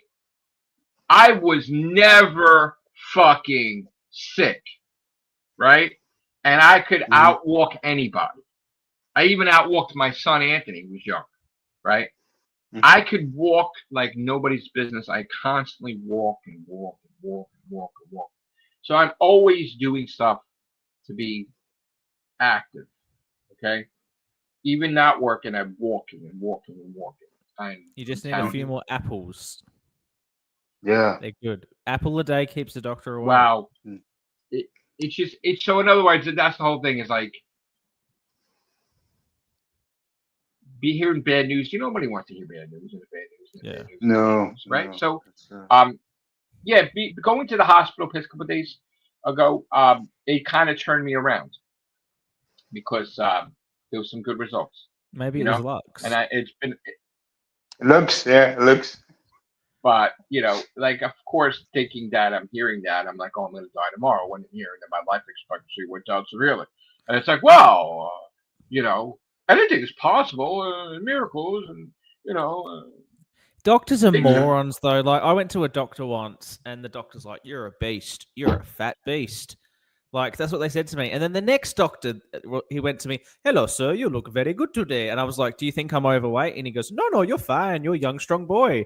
And then the next guy I went to see went, "Oh, if you keep eating cheeseburgers, you'll be dead within 5 years." Then the next guy was like, "No, you'll be all right for another 60. So it's like, you can't worry what a doctor says. They say like, anything. There's that lady that lived to 105 eating hot dogs every day.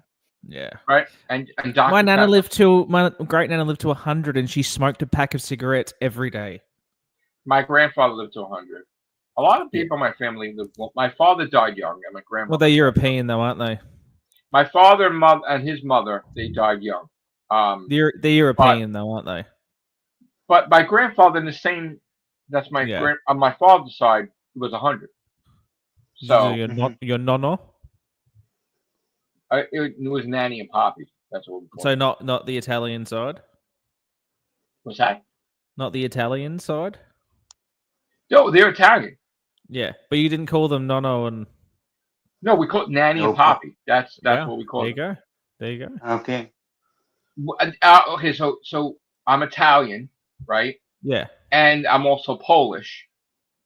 So I had a Chuchi Sophie and a Chuchi Millie, which Chuchi meant aunt.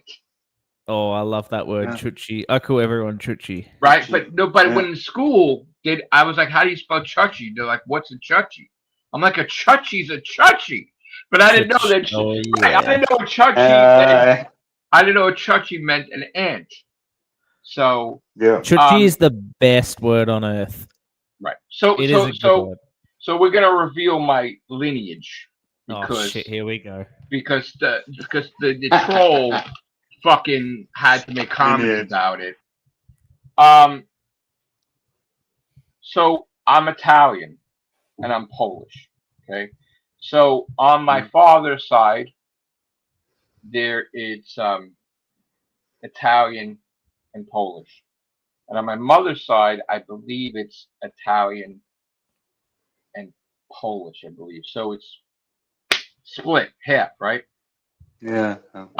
The thing that came into question, as a kid, was my godfather, who was my dad's best friend, is Irish. Okay. All right. So, had a huge impact on my life. So as a kid, I thought I was Irish. So I'm like, maybe I'm whatever. But I didn't know that we're not related, right? So like, I'm like, oh, it's a little Irish in me, whatever, right? And if we did the genealogy test, who knows, right? But I looked up to my godfather so much because he was a great detective, and he was one of the ones that cracked the Son of Sam case, and like it was such an honorable thing to be like him to be my godfather, and he caught that fucking serial killer. That when he went to right, so when he went to arrest him, before that happened, he had his appendix that went, and he had to go into the hospital, and he couldn't be the one to arrest him, so his group had to do it, right? And then they took a picture in the hospital with him, but he didn't get the satisfaction of the recognition, being there to catch the son of a bitch. right? So it affected him, like, for really messed him up, affected him. But I used to always, I wanted to be a cop then, because that would be cool. I wanted to follow in his footsteps, and my dad was not having that, like, at all. Like and my dad had him talk to me too. They, that they didn't want that for me, and I wanted to. So I wanted, because of growing up with heroes, I wanted to be a hero. I wanted to be a cop, and then my dad's like, no, and then because my dad was in the Vietnam War, and I saw him as a hero, whatever. Yeah. I wanted it, and he's like, no, you're not going into the military. So, my dad didn't want me in the military at all. That when they had a thing in school, and I signed up something with the Air Force because I was like, go to the school and they can pay for your college. My dad flipped the fuck out and went right to the, thing and made a big fucking stink. He was really pissed, because they had, I guess your parents feel like what they want you to be, right? And it's up to you, of course, as a kid, what you want to be, but they definitely, had influence. They don't want me to be, whatever. So, like, he was told I can't be a cop. I can't be in the military. And he definitely did not want me to be with things that Italians people are in. Let's put it that way. Yeah. Okay. Definitely didn't want me involved in anything that would be like with the Italian thing and anything that would be criminal activity and stuff like that. So, I, since a kid, wanted to be a writer, and when I was in school, I wanted to be an actor, right? So I was always quiet in school, but when I was in performing arts class with Sharon I think it's 7th grade, I went up in front of the stage and I started playing the character that was on the commercials. The Energizer guy, the Australian guy, right? This guy was popular doing Energizer commercials. I started screaming and dancing, and I was always the quiet kid, but then I started screaming and everything, and my teacher thought I was going to be like the best actor there was, and everybody was like laughing and everything. That's when Sharon noticed me. Is like I started being loud and this and that, and we became like best friends, and we knew each other since 7th grade, actually.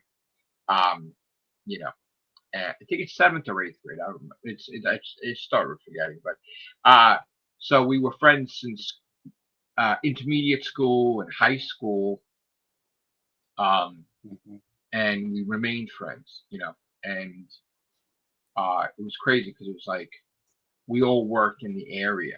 Like she worked for Closeout, I worked for toy stores, like different things. And we remained friends throughout the decades. When we were younger, when we were in high school, like when we were graduating, her friend tried to force us into dating, right? And of course, it wasn't meant to be. When someone's trying, like she wasn't, and I wasn't, and like they were forcing us, like we had to do it. And I remember we were our date. We were like fucking watching Rosemary's Baby, which is really not, something that would really get right. So we really weren't feeling it. So we remained friends, good friends, best friends for so many years. And when I first had Joe and brought him home, before I brought my son Joe as a baby from the hospital to see my parents, I brought Joe to see Sharon. So she got to hold Joe as a baby, and when things went sour and I was going to court for custody, I was hanging out with Sharon, and Sharon and me took Joe to see Spider-Man, and he was a little kid, like, and he had the Spider-Man mask, and it was like, it was crazy. But we remained friends no matter what. Love was blossoming. We remained friends for forever. and then it was I always donated to Making Strides for breast cancer. So it was one time that when I was working in the pet industry as a district manager, I was coming home and I had to always give her the donation for. She used to do the walk, Making Strides with breast cancer walk, and I always had to meet up with her for coffee or whatever to give her a donation. And it was this one time that I said to her, "You want to go to dinner?" And she's like, "What?" In shock. Like, she's like, "Wait, this is a date?" And I'm like, "Yeah, yeah." So yeah, it's crazy. We went out on a date and we went to Gennaro's for pizza. Then we the funny thing is we went to the Broadwalk, but I had gum and I got sick over the gum. Now there's a weird story behind that is that I never had gum growing up because of I thought my sister choked to death on gum almost that time. So I never had gum in my life until I until recently. It was weird when I was working for GameStop. But I started having gum, but I was concerned with my breath and everything. So I had this different gum that I guess got very sick from because maybe I was allergic, and I couldn't walk on the boardwalk with her because I got sick. So I had to take her home early, and when I took her home, like everything was going good up into the boardwalk thing. She kissed me on the lips, and she's like, "You should have took me. You should have, should have had gum, but we should have went on the boardwalk." And I was like, cool. We got to go out tomorrow again. You got to give me makeup. So she had to walk the next day, and then after we went on the boardwalk and we had dinner and kissing all over the place, and she was my girlfriend, and boom, boom, there was. You dirty man. That was you that's the story. So got together after what, 25 years? Like, did she have, if you don't mind me asking, had she had a partner in between? Like, we did, like we did our own thing, and like we would always hang out and go to the movies, but I was pursuing this one, she was pursuing that one, and then she was going through different things in college and stuff, and whatever she was going through with her body and then her weight and different things, and then it was like after going through all that, and I was in a big depression, if you remember, for 9 years. I started dating again, and then I had a new romance. And then whatever, then some things didn't work, and then I decided I don't know how you could be bothered, man. I don't think I could ever want to date ever again. I'm so done. Well, this is why I feel so bad for you, because like. Oh yeah, you know about that, don't you? Yeah. No, because like everything I went through, and I wouldn't wish that on my worst enemy, and you go into something similar. Yeah. Did it happen to you in public, in front of like 100 people, and they all are asking about it for months? It's horrible. That I don't want to get into it because I never really talked about it ever on the podcast. And I'm not going to out of respect for I never did that, and I never ever talked about her, and I never will, because I don't want to disrespect her, and I want to be honorable. I want to be honorable, so I'm not going to talk about that ever. But I went through hell, motion wise. I went through. My body went through changes. My body went through health issues on and off, and I made so many crazy decisions. It happens. It's like grieving. You can't control. I got so. I guess I had a problem with my stomach in the past because I got so sick through the whole thing of, with the kids trying to find them, and then I went to court, that I couldn't. My stomach couldn't. I couldn't eat, so they had to put me on medicine to sedate my stomach, which technically, I found out later, the moment I went on that medicine with my stomach, I got writer's block. and my creativity was kind of gone. And I don't know why, but it was sedating the creative aspect. Not that I was a zombie, but what year was this? A while ago, before the first book, which was in 2010. Were you writing before the first book? Yeah, I was writing all the time, and then because I always wanted my sci-fi novel to be published. So I was always writing, and then when that happened, I couldn't write for a couple of years, and when everything was going not in my favor towards the courts, I wasn't thinking clearly. I don't know how I arrived to this conclusion, and I saw something on the news that the police had a standoff with a guy with a shotgun in the middle of the street in Staten Island in Port Richmond. Oh, yeah. And I'm like, oh, I want to work there. Yeah. What? So I don't know what the fuck. I just felt in my brain everything was going wrong. I think I had a death wish, and I think I don't know what I was looking for. I don't know if I was looking to battle and violence, but it even turned my ex to be concerned, even though we were going to court, because she didn't want me to die in the worst. I picked the worst part of Staten Island to purposely work, right? So you think it was sort of like an unconscious cry for help for someone to try to help you in a dangerous situation? I don't know if it's because of the medicine for my stomach that I couldn't think straight completely. No. Because if it could really I mean, I was normal every way, but I couldn't write books. But maybe it kind of took away some of my common sense, because why would you know what I'm saying? And if things weren't going well with the courts, I was in a sort of not giving a fuck attitude, and I needed a job too.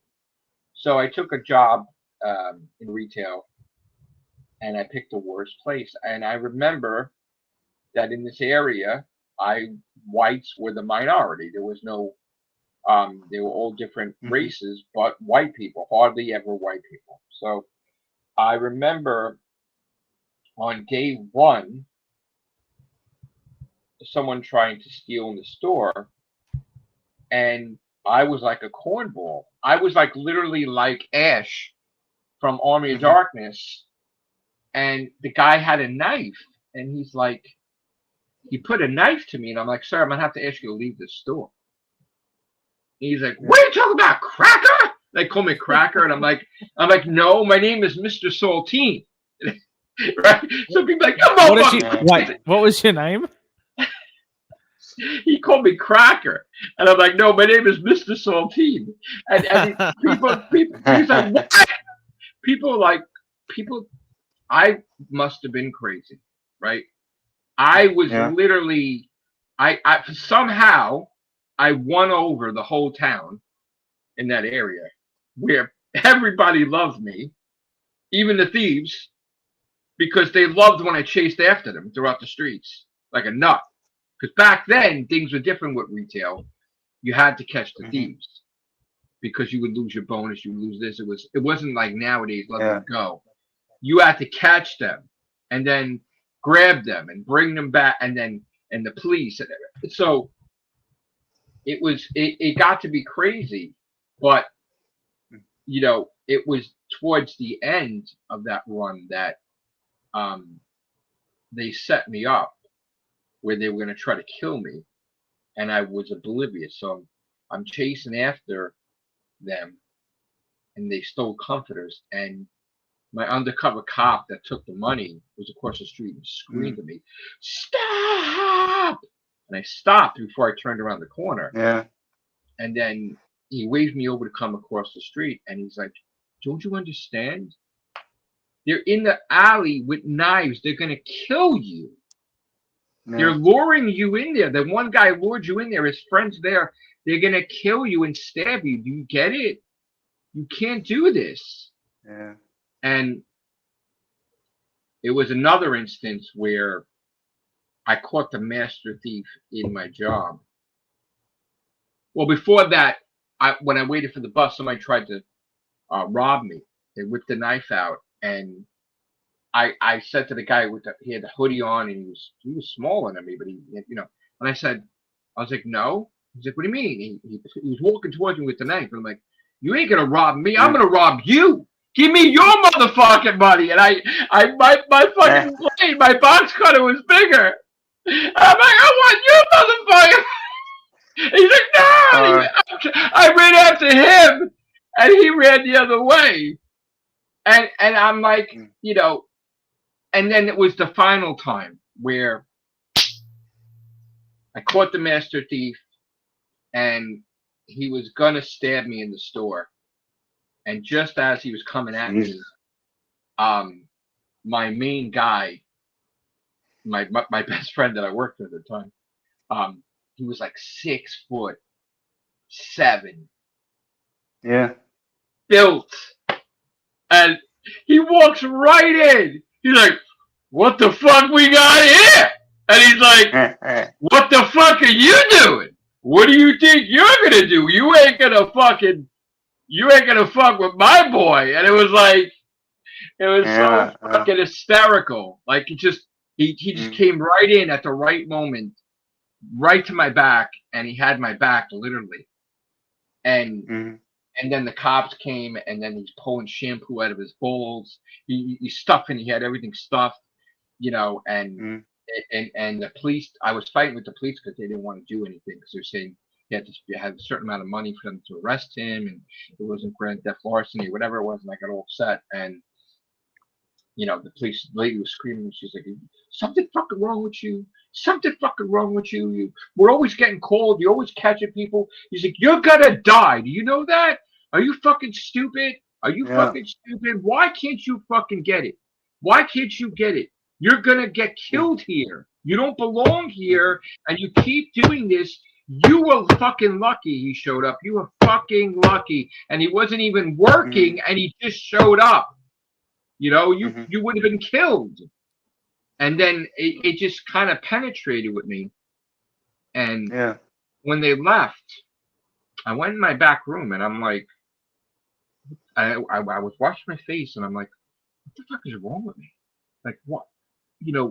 I could have been killed. Like, and there's all these different instances. Like, why am I testing the waters? Why do I have a death wish? What's wrong with me? I mean, things are going so wrong in my life. Yeah. Okay, granted, but if I'm dead, then how is that going to benefit the kids, right? So why the fuck am I here? And then I looked in my bag, and I'm like, I saw my medicine for my stomach, and I took the fucking thing and I flushed it in the fucking toilet, right? And I said, fuck this. This has got to be it. That's fucking me up, right? I flushed it in the fucking toilet, and like I got very sick for days, right? I got very sick for days. Like, I'm talking very sick, because I guess certain medicines you can't just stop cold turkey. So I was beyond sick, like really. And then, I had issues with my stomach and stuff, and whatever. And then, after I came back to work and everything, it was like the Riddler, where my mind it's like a light switch and everything opened. And I could think like I never thought in years. And I'm like, that's when I started writing Sorrow of Separation. And I started writing.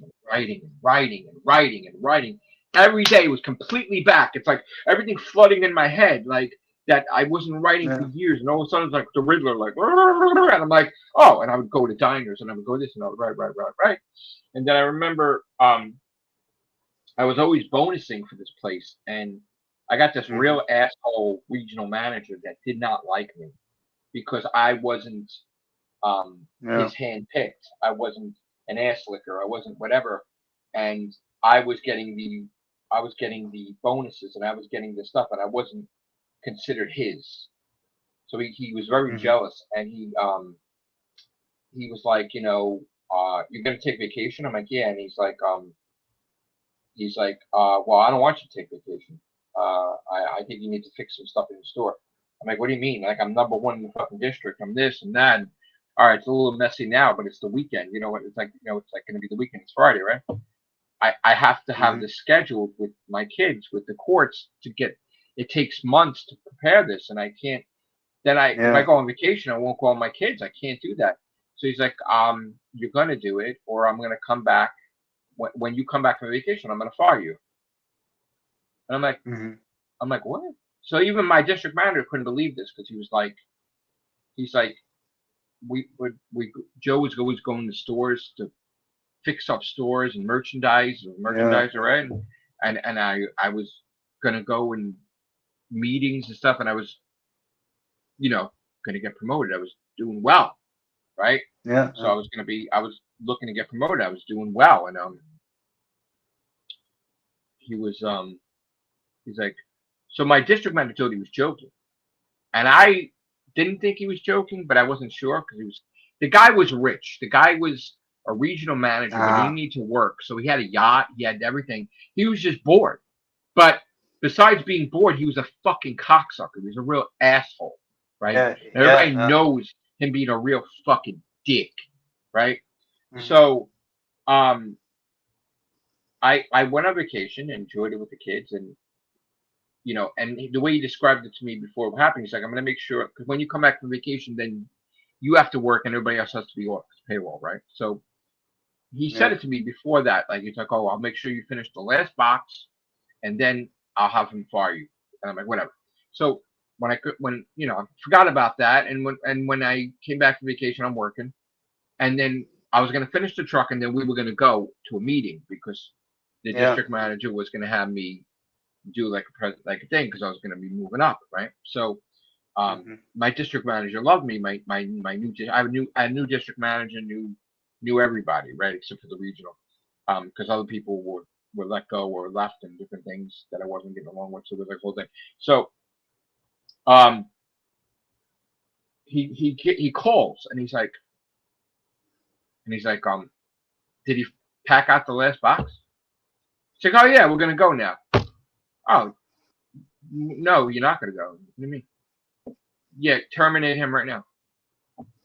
He's like, what do you mean? Like, he just finished the last. Yeah, what did I say weeks ago? He's like, you serious? Like he doesn't have any write-ups. He doesn't have he's gonna get promoted. We're going to the meeting. We're supposed to go to the meeting. Like, they're expecting us. No, fire him right now. I can't. He's like, what do you mean you can't? He's like, I approved his vacation. I'm his boss. I approved it. He's a store manager. It was okay. You can't do this. I can do whatever I want. I'll fire you if you don't fire him.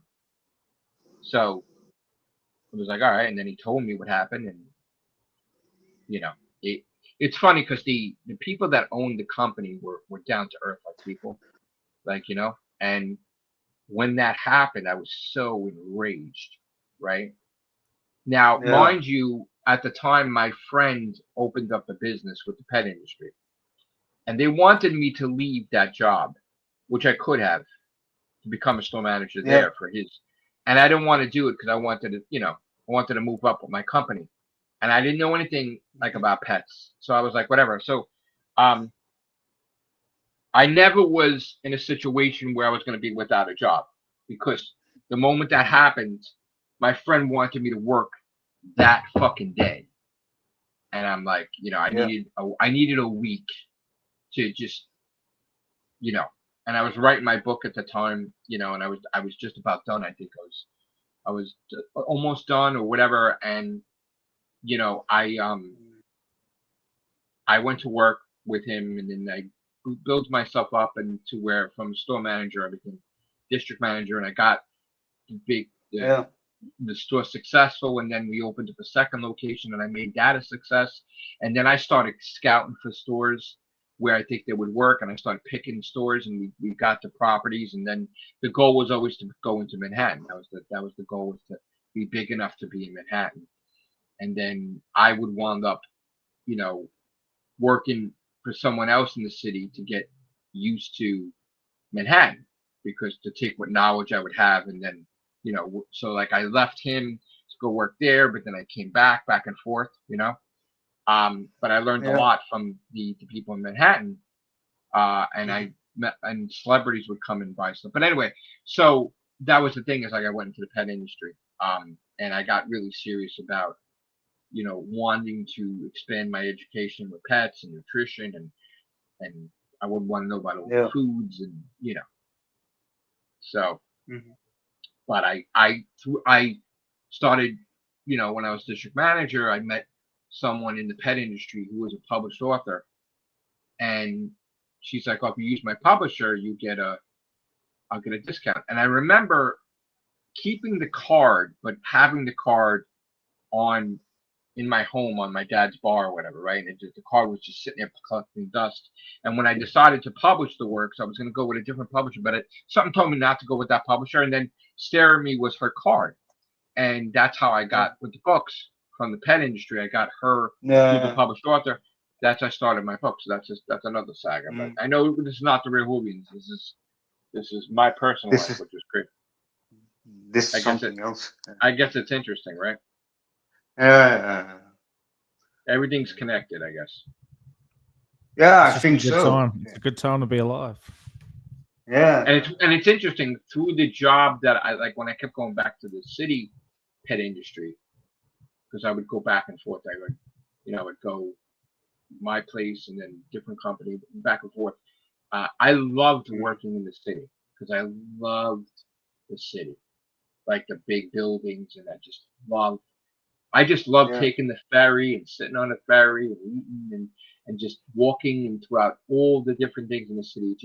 I fell in love. I mean, I always loved the city as a kid, but I fell in love with the city. And, you know, it was during there that I met, like I was coming out of my depression, you know, and I started, like I met someone on the dating site, which I was always against dating sites. And then she lived in Brooklyn, and it was like a whole thing. And that was a big thing that changed my life.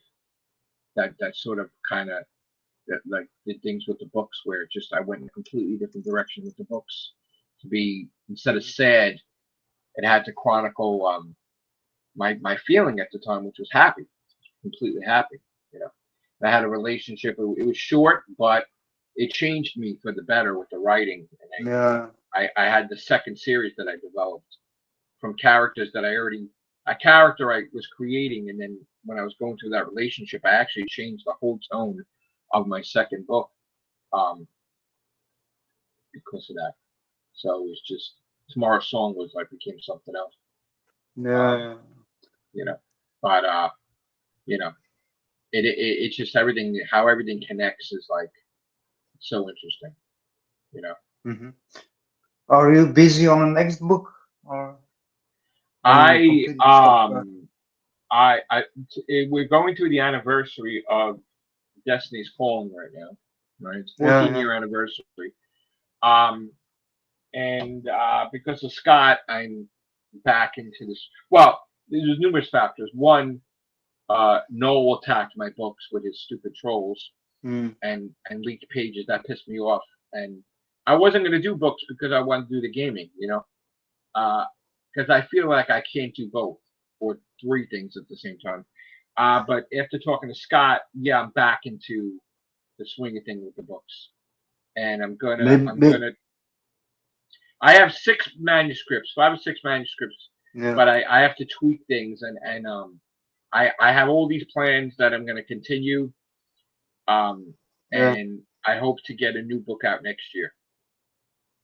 Oh, okay. That's cool. It's all planned, because the thing is, like, I'm always with the number 26, if you remember. So I'm gonna release, after all these years, on the 26th year, I'm gonna release the return to the books. So yeah, that's also on the 26th is when I created the Everything Show, if you remember, on July 26th. So the day after my son Joe's birthday. But so I'm gonna be going back into the published author, writer's card, marketing materials, carrying my book bag and trying to go to the bookshops to carry them, and gonna start all that shit up again next year. Well, I'm gonna finish it this year probably, and then I'm gonna do it next year. I'm gonna, Maybe you could write police thrillers. So dark, gritty police. I mean, I'm gonna probably eventually do sci-fi, and I think eventually I'm gonna do horror too. I'm gonna write a horror thing too, because I'm a huge fan of Friday the 13th and Jason Voorhees. That's my horror icon. All right, yeah. Just like Spider-Man is my superhero. I used to wear this fucking fanny pack. Oh yeah, the fanny. Right? Yeah, that's cool. This is why I never got. This is why I never got fucking. This is why I never got dates. This is why I never fucking got dates. Yeah, dude, I can tell you, there's no way you're getting a date around because I had the fanny pack, because you know what it was. We always went to Great Adventure, and I always needed something to put my glasses in. So I established a fanny pack to put the glasses in, so that way I can go on the roller coasters. So I wouldn't fanny fall pack out. Should be called fanny killers, because there's no fannies coming near those. So I had the fanny pack, I had the Marvel hats, and I always dressed in comic book Spider-Man, X-Men shirts, Avengers shirts. And this is why, even though ultimate nerd, the ultimate geek. Even though, I mean, if you look at pictures of me, right, I was thin as a post. Somebody even said I had abs, right? I'm on the beach. Remember they took my pictures, they made it like it was like magazine cover. Like if I didn't have all that shit, like the comic book shit, I probably would have had dates. Honestly. I used to go to wrestling all the time. That's why I never had dates. I never had nobody went out with the nerd. Nobody went out with me at the time. That was because of the thing. Either that or because of the witch that cast a spell on me, because I wouldn't date her, and then I had bad luck for like a whole year. Dude, women destroy your lives. You should be blessed you didn't get that was so a witch. That was so a witch. Yeah, witch. Really, a witch? There was a girl in. It's so fucking funny. There was a girl in one of the toy stores that I used to visit, that I didn't work for, and she liked me, and I just thought her as a friend, and I didn't like her, and she thought I wanted to date her or something, and I didn't want to, and she was always a witch. Talking. She said she was a witch. Witch. So like, she told me like she was gonna cast a spell on me, and like whatever. Oh my God. So it's fucking hysterical. It's a fucking hysterical. And then all this bad shit started fucking happening to me. Everything that could possibly happen. I was a kid. Oh. That's the type of woman that you attract with a Spider-Man fanny pack. She said she cast a spell on me. Then I got all fucking worried, and I'm trying to go to fucking things to try to remove the spell. Like it's a fucking thing. Yeah. Fucking stupid. And I was going to church a lot because you're not supposed to believe in that. And I'm talking to the priest. I'm like, God's got to do something. I was a kid. I was like fucking God. I was fucking what was I 18, 19? Jesus Christ. And I'm like, so I had this thing, and I was like, and then if I talked to her like years later or whatever, and it was so stupid. It was so fucking stupid. But yeah. And it was Sharon. It was Sharon. No, it wasn't. No, it wasn't. No, It was an older woman that, not too old, but like it was just right. Just right. No. So that was so fucking funny that time. It was just so stupid. I got her hardness. She was it. She did.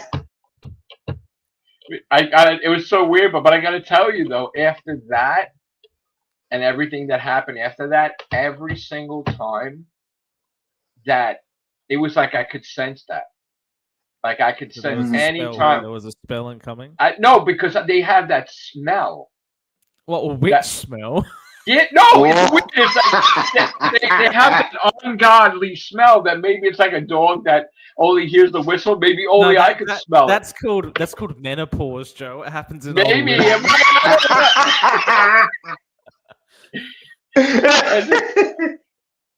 Gotta laugh at you. That's fucking The Fezman 93 says Modern Age Nerd. This was like Black Mirror episode 3 of season 7.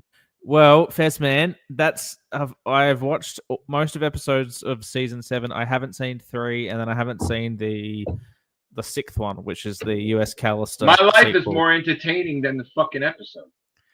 You're just so angry. I think you need to go to a spa retreat for the weekend. Yeah. Take your time off. You want to hear the spa story? Do you know what? The amount of stories you have, it's nearly 1 in the freaking morning. I don't care anymore. It's Easter Sunday. Jesus is coming back today, all right? Give me I used to be a regular member. I used to be a regular member of the Massage Envy. Happy ending massage? I used to, what? No. No, professional.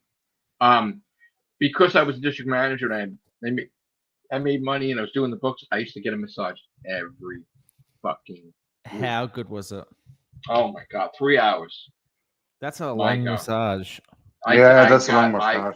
I had them do everything: the coals, the feet, the hot on the feet, the coals, like it was ridiculous. Deep tissue. They wrecked the shit out of your back. Like I felt so good, like at peace, after that. But you regenerated in that spot. I was. It was the greatest. I stopped the massages when I started going out with Sharon, because I didn't feel comfortable, Not on the hot rocks. The hot rocks, not with Sharon. I mean, I'm naked in the bed, and then someone. Hello. No, I'm saying I'm getting a massage. I'm naked in the bed, so now I can't have anybody touch me. If like I'm going out with somebody. Why not get a man do it? Get a man to do it. And no, I didn't like that. When they did that, I was You've changed. You're not the man you once were. What happened to the real Joe? Where did the old Joe go? I wish I knew. The Joe I knew. I just felt like Tom McGuire, like when I just said that, and then it became Spider-Man again. Yeah.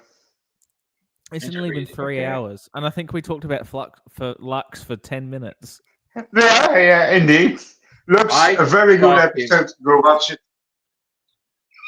I fucking hate this shit out of that episode. He's so angry. He's just so angry. I fucking hate that. Can I ask you a question?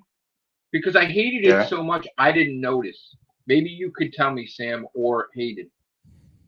You know how I was saying, like, I really pray for an episode where he doesn't fucking cry? Was this the episode that he cried?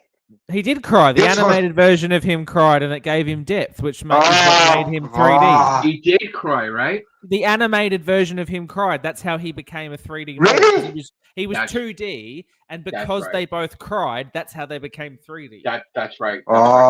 They needed to show emotion, and for a second, he does cry a lot, doesn't he? Every fucking episode. Why does he cry so much? I don't like him. Let me tell you something. I love Shooty. Don't get me wrong, and Marty talking with him and stuff like that, and like him telling him I said hi. The director asked him. I love Shooty, right? And I always supported Shooty, and I always defended Shooty. But I don't know why the fuck he cries all the time. I can't. I don't want to. If I ever talk to him, which I don't know if I ever will, I don't want to say anything. But I don't understand why he has to fucking cry every episode. Ever since the 14th Doctor went to therapy, now he's in touch with his feelings. And he never cried in the giggle, but after that, he cried every. It's because he went to therapy. I fucking hate. Yeah, that. maybe. I gotta tell you, like. The problem I have is that when someone dies, like we hear rumors that Ruby's going to die, right? So if she dies in the finale, it's not going to be believed because you cried 300 fucking times. I'm not going to enjoy that. That's the only thing I don't like. Please stop fucking crying. Stop. God damn it. He's an emotional man. Fuck up. But I got to tell you, I'm watching this episode, and then I sort of had like the fear, and I'm like, because I had doubts about this episode, right? And then I'm like, the moment I saw that fucking dick with the scarf, and this stupid bitch with the sonic screwdriver, and then the t-shirts, and I'm like, oh, shut the fuck up, right? And the fucking Doctor Who logo, and I'm like, no, I'm screaming. The leaks said it was Tharies who was going to be in the episode. Yeah, you see the leaks? It was Tharies who was supposed to be in the episode. Okay, I'm not going to comment about that. Do you think that was like an on purpose leak from RTD? No, I can't talk about that. What, they got rid of it? No, I can't talk about it. No, I can't. Why tell us you can't talk about it? Because now I'm going to be wondering why you can't talk about it. Because I'm not allowed to. Can we go off air and talk about it? Yeah. You know more? Yeah. I know about the person you just mentioned. Yeah. I'm not allowed to talk. I'm not allowed to. Do you remember that time that we got? Do you remember? No, I know. We'll talk about it off here. Do you remember about that time that we were so ready to break the news on something with Doctor Who, and then we got contacted. I got contacted, and somebody else in the cast with a legal like a thing, like it was going to get sued. No. What was it? and then we were not allowed. I had to make a promise and sign. Do you know what it was though? Oh fuck! I forgot what it was. But was it like Capaldi era? I forgot what it was, but it did happen. But I was not allowed to say it, and I had to sign something, and then I was told we were not allowed to mention it, and we had to scrap. We could not talk about it. It was like ruined, and I was like, oh fuck. But if they ever reached out, of course you're going to respect it because at the time, who was talking about Doctor Who mostly? Me, right? So like, the fact that you say every one of your videos about Doctor Who had just one view, right? So you just had one view. The fact that there's so many, you would have over 1 billion views because you have that many videos. There's over 14,000 videos on my one channel, my main channel. Yeah. And that's not 40% of Doctor Who. And it's 1,600,000 views. I can tell you with ChatGPT how many of your videos are related to Doctor Who. Are you ready for this? Well, no, you can't because you want to know why? Why? There were times I talked about Doctor Who in the Everything Show. No, but let's just say in general how many like non-cast videos, like how many just... You know how you say... this is Matrix Lord 212, and I want to talk about Doctor Who. You know what I mean? You have the same intro every time. Take care, bye for now. Every time. All right. All right, ready? How many of this man's videos are about Doctor Who? I don't know if we can answer that, though. It's very smart, Joe. It's very smart. Yeah, it's very smart. Hi, so Matrix Lord 212 is a huge Doctor Who fan and has made a ton of videos on this topic. I can't give you an exact number. It's clear that a significant portion of his content is dedicated to Doctor Who. For instance, he has videos such as, I make a lot of Doctor Who videos, and Matrix Lord doing the Doctor Who news is here to stay, just to name a few. If you're interested, you can check out his channel here. Jesus Christ. AI. What is his highest viewed video? The Moonraker. Mandela Effect. That's right. Yeah, how did you get so many views on that one? No, I'm not going to ask. You're going to go into the next 12 years of your life. 20,000 views or 25,000 views. Here we go. It's so weird. It's like that. I had the one book that got the most views was Shadow of the Ring, but I think I had to delete it for some reason. Because See, my problem was I gave shout outs to people all the time, and then some people just turned to be enemies, and I had to delete me giving a shout out to that person. Well, so that what way I book wouldn't of yours is the highest selling? Promise Dream. That was a decent one, was it? That was the new direction to the positive books and the positive motivation. And I'm not sure what book they took to. I know that someone took my books for the 9/11 reading when that happened, and they were reading some of my poetry, but I don't remember what books they were. I know this is a stupid question, probably, but have you had people reach out to you specifically because of your books that have never seen your other content before? To do with what, YouTube? No, I'm saying like, has someone just contacted you because they discovered your books who don't know you from YouTube? Yeah.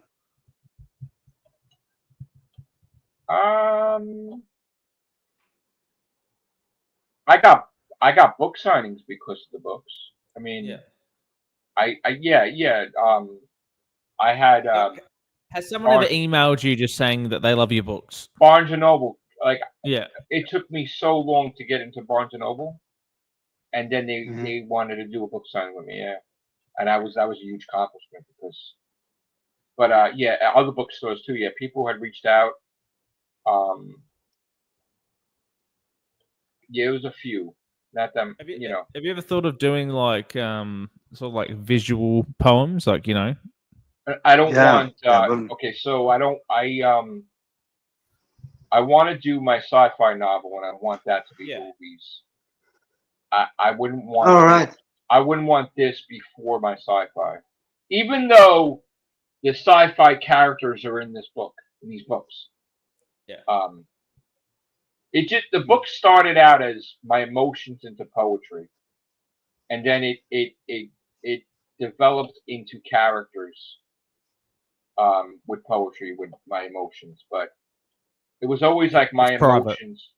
No, it was always my emotions, but it was always fictional characters when it started to become a story. And you don't want that on YouTube. You want to save it for people who read the books. Yeah. Like the thing is, it's the books go from poetry to a certain point in time. It's sort of like the characters in there. Yeah. You know, it's kind of weird. It's the poet. So like, you know, of course, if I'm sad, the book is going to be sad. If I'm angry, the book's going to be angry. So, you know, it's going to be it's basically about the man of nothing, right? Who everything goes wrong, and he finds out later on that it's because of a time traveler that everything goes wrong, wrecking his life in the past. But he doesn't find that out till very later on, and the time traveler keeps getting frustrated because every time he tries to destroy this guy, the guy bounces back, and then he bounces back faster, and then better things are happening to him. And it all started at the barbershop. So he starts to, and besides him, like he wants to seek revenge because in the future this guy basically rules the world. Like he's peace and he's a hero and he's this and he's jealous of him, but he blames him for the death of his sister, and the sister had invented time travel, and he doesn't want him to have the technology because he feels that he's a nut and he's like an egomaniac and he would wreck the timeline. So he takes the device from him, and then there's a whole thing. It's a sci-fi novel basically, but it's he winds up seeking revenge. He gets the device back, and his best friend also, she's like an assassin, and she wants to kill him while he wants to mess with him. So they have a deal sort of where they're both going to go back in time, and he's going to mess with him mentally and wreck him and destroy him, and then she could step in when he's done with messing with him, and she could kill him. And there's all these things that start happening where God does not want time travel and doesn't agree and has an angel get involved, and it's sort of like technology and spiritual. That could be a good. It's a whole thing. So it's it's crazy directions. Could be a good TV series for movie. Amazon. I want it to be movies. I love Sammy. When you're listening to the story, Sammy's like, yeah, I know this one. Yeah, sounds good. I know the one. I know. Yeah. It's just loving it. Good. Yeah. He's just like, I know so the the concept of the sci-fi novel is the villain, of course. The guy that they have this big battle in the 90s, and you're giving the whole story away. I'm not. I mean, it's out there a little bit. So it basically the hero gets the time travel device. The villain has a time travel device. Like there's three of them. The technologies, three of the time travel devices, and he battles him throughout time. That's the whole thing. Is like he goes after him, trying to stop him from wrecking the timeline and doing different things. And it turns out it's him from another dimension. No. Yeah. It's just that's what it is. They're young, and it's just. He has old villains too, like Spider-Man. There's all different people that pop in his life that are villains. You gotta get going on writing this. Yeah. I know. Because if you want a series, I feel like Bill and Ted that never made the music and then they finally make, So it's like you should just write the last book in the series. Well, no, it is leaked in the 6th book. These excerpts from that book. There's excerpts from the sci-fi novel in the because technically it's like with the concept of this is that the villain that's a time traveler creates this timeline from the hero. Yeah. It's different from the sci-fi because it's like a new timeline now. It's so complicated. Yeah. So it's like another timeline to the sci-fi novel. I'm so lost. With the same villain and the same assassin, but just talk about chicken monsters, and that's all I understand. Yeah. But also, I love the fact that there was that movie that was out of order, just like River Song is out of order. But there was a movie before. Time Traveler's Wife. No, but before even that, there was a movie that was out of order, and I liked that. Have you seen with Christopher Reeve Somewhere in Time? Yes, 100%. It's a good movie. I know. Yeah. I've seen every time travel thing there basically is. You seen About Time with Donald Gleason? That's a good one. I've seen. I think it would be very rare. Might be new stuff I didn't see with time travel, but I've seen everything in the past, 80s, 90s, that time travel, everything. So it's awesome. I love time travel stories. Me too. Yeah. Could be cool. It's the best storytelling technique that there is time travel. Even Stephen King wrote a sci-fi novel. Have you read Stephen King? Have you seen the series 11/22/63? I was just talking about it's so good. It's so good. I didn't see it, but I didn't read it. But it's amazing. I want one of my favorite shows I've ever seen. It's so good. I think I was born the perfect time. Because all these different leagues came into being, like Star Wars, and all the franchises started, sequels started, everything started. I remember reading about the definition of prequel when I think was Missing in Action 3 with Chuck Norris was the first prequel. Was the first prequel, and they were explaining in the newspaper what a prequel was. That's crazy. Generation X. What a generation, eh? Yeah. I don't know what generation I'm called. What my generation is called. Me and just visited my parents tonight, and I always put one of the old Superman movies on for Dad, and he's just like, again, seriously, again, and I'm like, Dad, we got to do it. Superman 3, let's go. Fuck that. Superman 3. Fuck that. When I was a kid, let's go. listen, when I was a kid, my dad took me. My dad had a philosophy of he would take me to see everything so I wouldn't be afraid, except The Exorcist. Ah, yeah. And the reason why I was fucking petrified for The Exorcist and Audrey Rose movie was the fact that we weren't allowed to believe in reincarnation with Audrey Rose. So that fucking gave me panic attacks when I was What's a kid. that? Anthony Hopkins is in it. Yeah. I got to tell you, I haven't watched it since I was a kid, but that movie got me scared because when I saw that, it petrified me because I was never, because my family was ridiculously religious.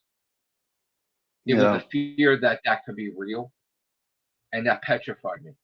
See, like you knew, like Jason, that was fake and everything, but anything with exorcism and reincarnation and like the spirit and possessing the body, all that shit. Because my dad they were all nuts with the religion, and my dad saw the Pope all the time, and it was like always like the church wanted me to be like a brother and then a priest, and my father. That was another thing. My father was like, nope, not gonna be that either. But yeah, no, that scared the shit out of me. Those two movies. So, but everything else, like my dad, when I was fucking 5, my dad took me to Friday the 13th movies. Took me to Jaws. Took me to everything. Like Jaws movies. Like I saw everything. But The Exorcist, no. And I mean, I got scared from that. That and I mean, I think he showed me anyway, but I was petrified. That and the Orchard Rose. That was just fucking was done. It's crazy. Wow. What a show. 3 hours. God. Yeah, fantastic. Lux really put a lot of conversation back into Doctor Who, didn't it? Yeah. I was thinking about the other day when I went to the filming of Angels Take Manhattan in the city, right? I remember. And we were all lined up, if you remember. Yeah. And the old cars were on the other side, right? But we weren't allowed to leave that line, right? So I remember going across the street. Moffat was across the street, right? And he gave you the nod. And they went to him like I got the nod. We didn't talk. I wasn't near him, but he looked at me and he like okay, and I was the only one that was allowed to go and film the cars and go all those areas over there, right? Where they walked into the building, that and you could see on the video I captured the guy that was in the trench coat that was in the beginning of Angels Take Manhattan, right? He was getting fucking food in the deli there, and like I filming him like you must have been excited that they were filming Doctor Who near you. I was so excited. Did you meet? You didn't meet Matt Smith though, did you? No, I did. I went to shake his hand. Remember? We were walking towards each other, and then the police stopped me from shaking his hand because they were worried that they don't know who the fuck I am, and they would turn. And he's like, look, if you are still around after we're filming, like, we'll go, like he was gonna go get a drink, whatever they were gonna get, whatever, and I was gonna give you autograph and talk with him and everything, but I wore shoes that day, and I had blisters on my fucking feet. And I was in so much pain because I got there 11 hours early. And I'm walking in these shoes all day long. And I remember the Alex Kingston flight, she couldn't get there. So they had the guy put a wig on. And it was a guy driving the car. And it wasn't River Song. It was a guy dressed as River Song. Because she couldn't, her fucking plane, she couldn't get, like, it was delayed or something, and she couldn't be there for filming. So they had to get some guy dressed up like River Song. It was hysterical. Yeah. Is that in the episode? Yes. Yeah. It's actually a guy. Like when you see her with the steering wheel with the hair, that's not her. That's a guy. And it was hysterical. Fucking hysterical. Yeah. And it's funny because Moffat didn't know how he wanted to end it. So what happened was he was constantly on set and he was changing the script on the fly. There was a thing I said that was filmed where it was the 11th. It was Matt Smith and Karen Gillan were in a nightclub, but you got to see it was like a jazz band, and that was not in there, right? That was not in there at all. And he's talking about to her, but that was not in there at all. Because I think it was that they was trying to find out where Rory was because they arrived in the past. They went into the club with the jazz band, and he was talking. He was talking to her about time travel, and he was talking like whatever, and he was talking to the band members, and that never made the cut. But I filmed it on. I met this girl who was straight out of school costume designer, and I remember filming from her iPad, and then she became a famous costume designer that she did Sucker Punch, and she did female Ghostbusters. She designed the female Ghostbusters outfits, and she did a lot of movies. A lot. Sucker Punch was before Angels Take Manhattan, wasn't it? Yeah. She did it before, yeah. Okay, yeah. I think, No, she did like an internship or something, did she, when she was... She did stuff, yeah. She was doing, yeah. Look, you've had a very busy life, all right? Yeah. Interesting. Crazy. I just want to eat some chocolate today, that's all, you know? Yeah. I'm surprised. You know what? I'm surprised that... I honestly am surprised that Moffat let me film the cars because I really wasn't nice about him on the podcast. If I think about it, I was really not fucking nice. And today I look at the cat and I'm like, oh my god, why was I talking about that? You know, it's so much better than Doctor Who now, isn't it? Yeah. No, but like I was deep into. Remember, we were really going into him. Like, why? We were mad. We were like, why weren't you finishing in your fucking storyline? Like, why are you? Who is Madame Corvarian? Right. We were like, why? And I was screaming. I'm like, why can't you fucking explain? What the fuck? Yeah. Who blew up the TARDIS? He never explained anything, and I was so mad. And then. Then we felt he did stuff to piss me off too with the red balloons and start making them appear, and then killing off the guy Joe with a dummy and the ventriloquist and stuff like that. Who blew up the TARDIS again? Yeah, no, we don't know. We don't know. Was it Sutik? No.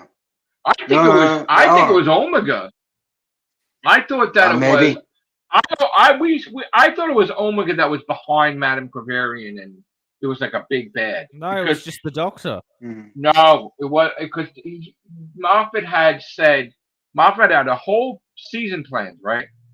And he went and he went in Doctor Magazine. He said next season, Madame Corvarian is back, even though she was dead, and she's the big bad, and I have so many plans and everything. Yeah. And Matt Smith said, "Fuck it, I'm done." I was like, oh. Why did Matt Smith quit? Because of Terminator. He was doing that, Ryan. Wasn't he doing the Ryan Gosling movie? He quit because he really thought that he would make tons of money because he made tons of money. He made more money off that shitty movie with Eva Green. The Ryan Gosling one. No, the clone one. No, Lost River? No. The one, the first Womb? movie he was made. It Womb? Yeah, where she gave birth to her right. So he think about this. He supposedly made more money in 8 weeks doing that film than I believe years worth of Doctor Who. Yeah, makes sense. In 8 weeks. So that kind of made him feel, oh shit, I can make a lot of money. I need to leave Doctor Who. Yeah. So he got a taste of making money. But he regrets. He shaved his head. Well, he regrets it. Well, you know what, too? I don't even know, because it looked to me like the chemistry was incredible between him and Jenna Louise Coleman. Oh, it was good, wasn't it? Yeah. Because she even said that when she was crying, like, she was actually afraid because, like, they were so close, and now she was with a new doctor, So it was like, but I think I think, like, I don't know if they were dating or whatever, but it seemed to me like they maybe. It seemed Maybe, to me like she. yeah. It seemed to me like she loved them because they were doing all these weird fucking videos, right? And the chemistry was just unbelievable, like unbelievable And now, chemistry. and now she's pregnant. No, she had a baby. She had a baby already.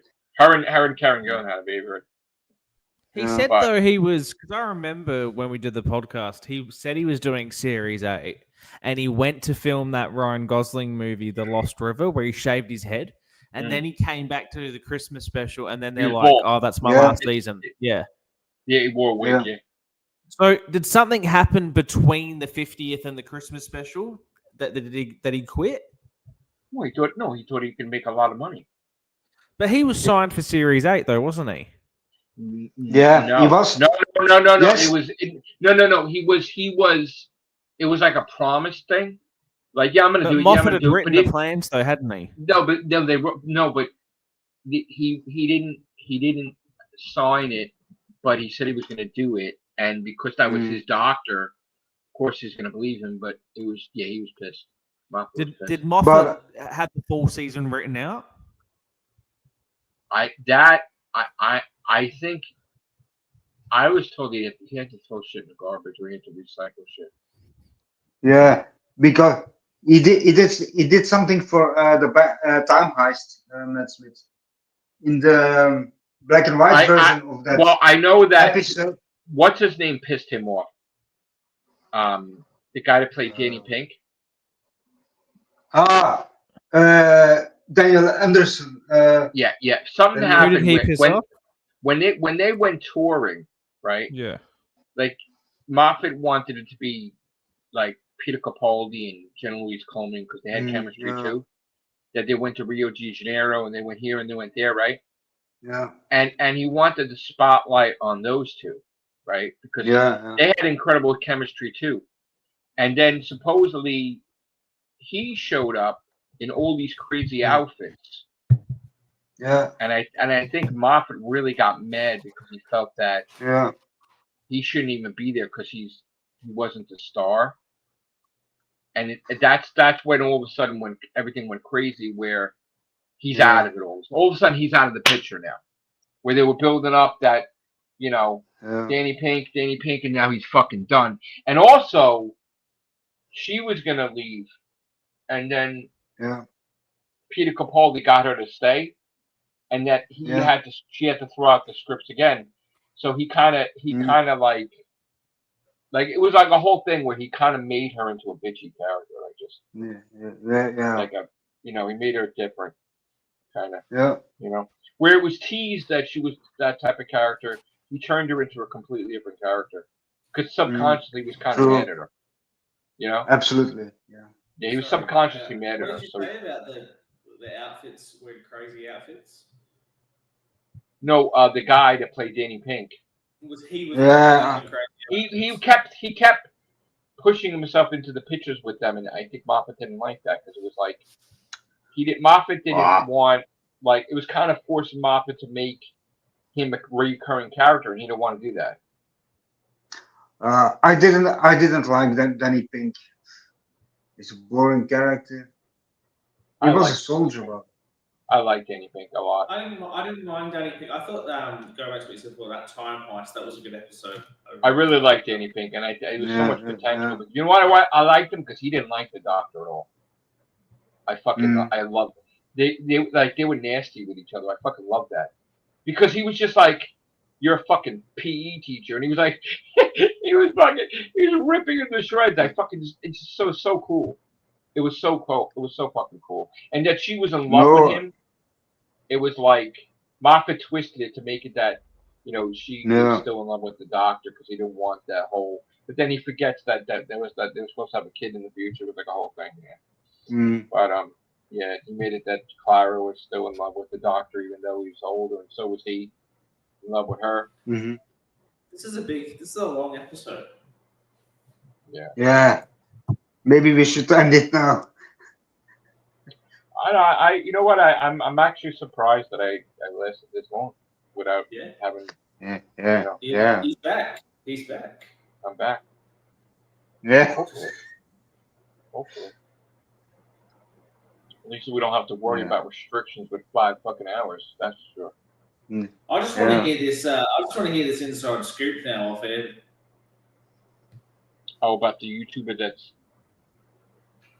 you mentioned? That Yeah. Say it. We go over.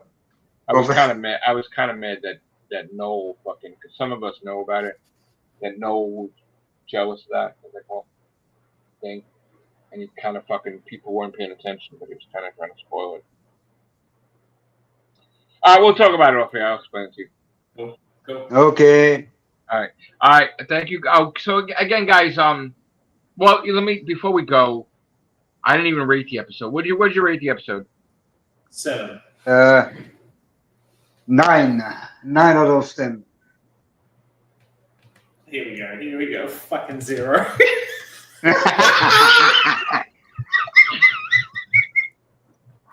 Come on. What did I rate Love and Monsters? 0. I did, right? Yeah. I like it better than Love and Monsters. 1. Okay. Again, 1. Do you think at least had good cinematography?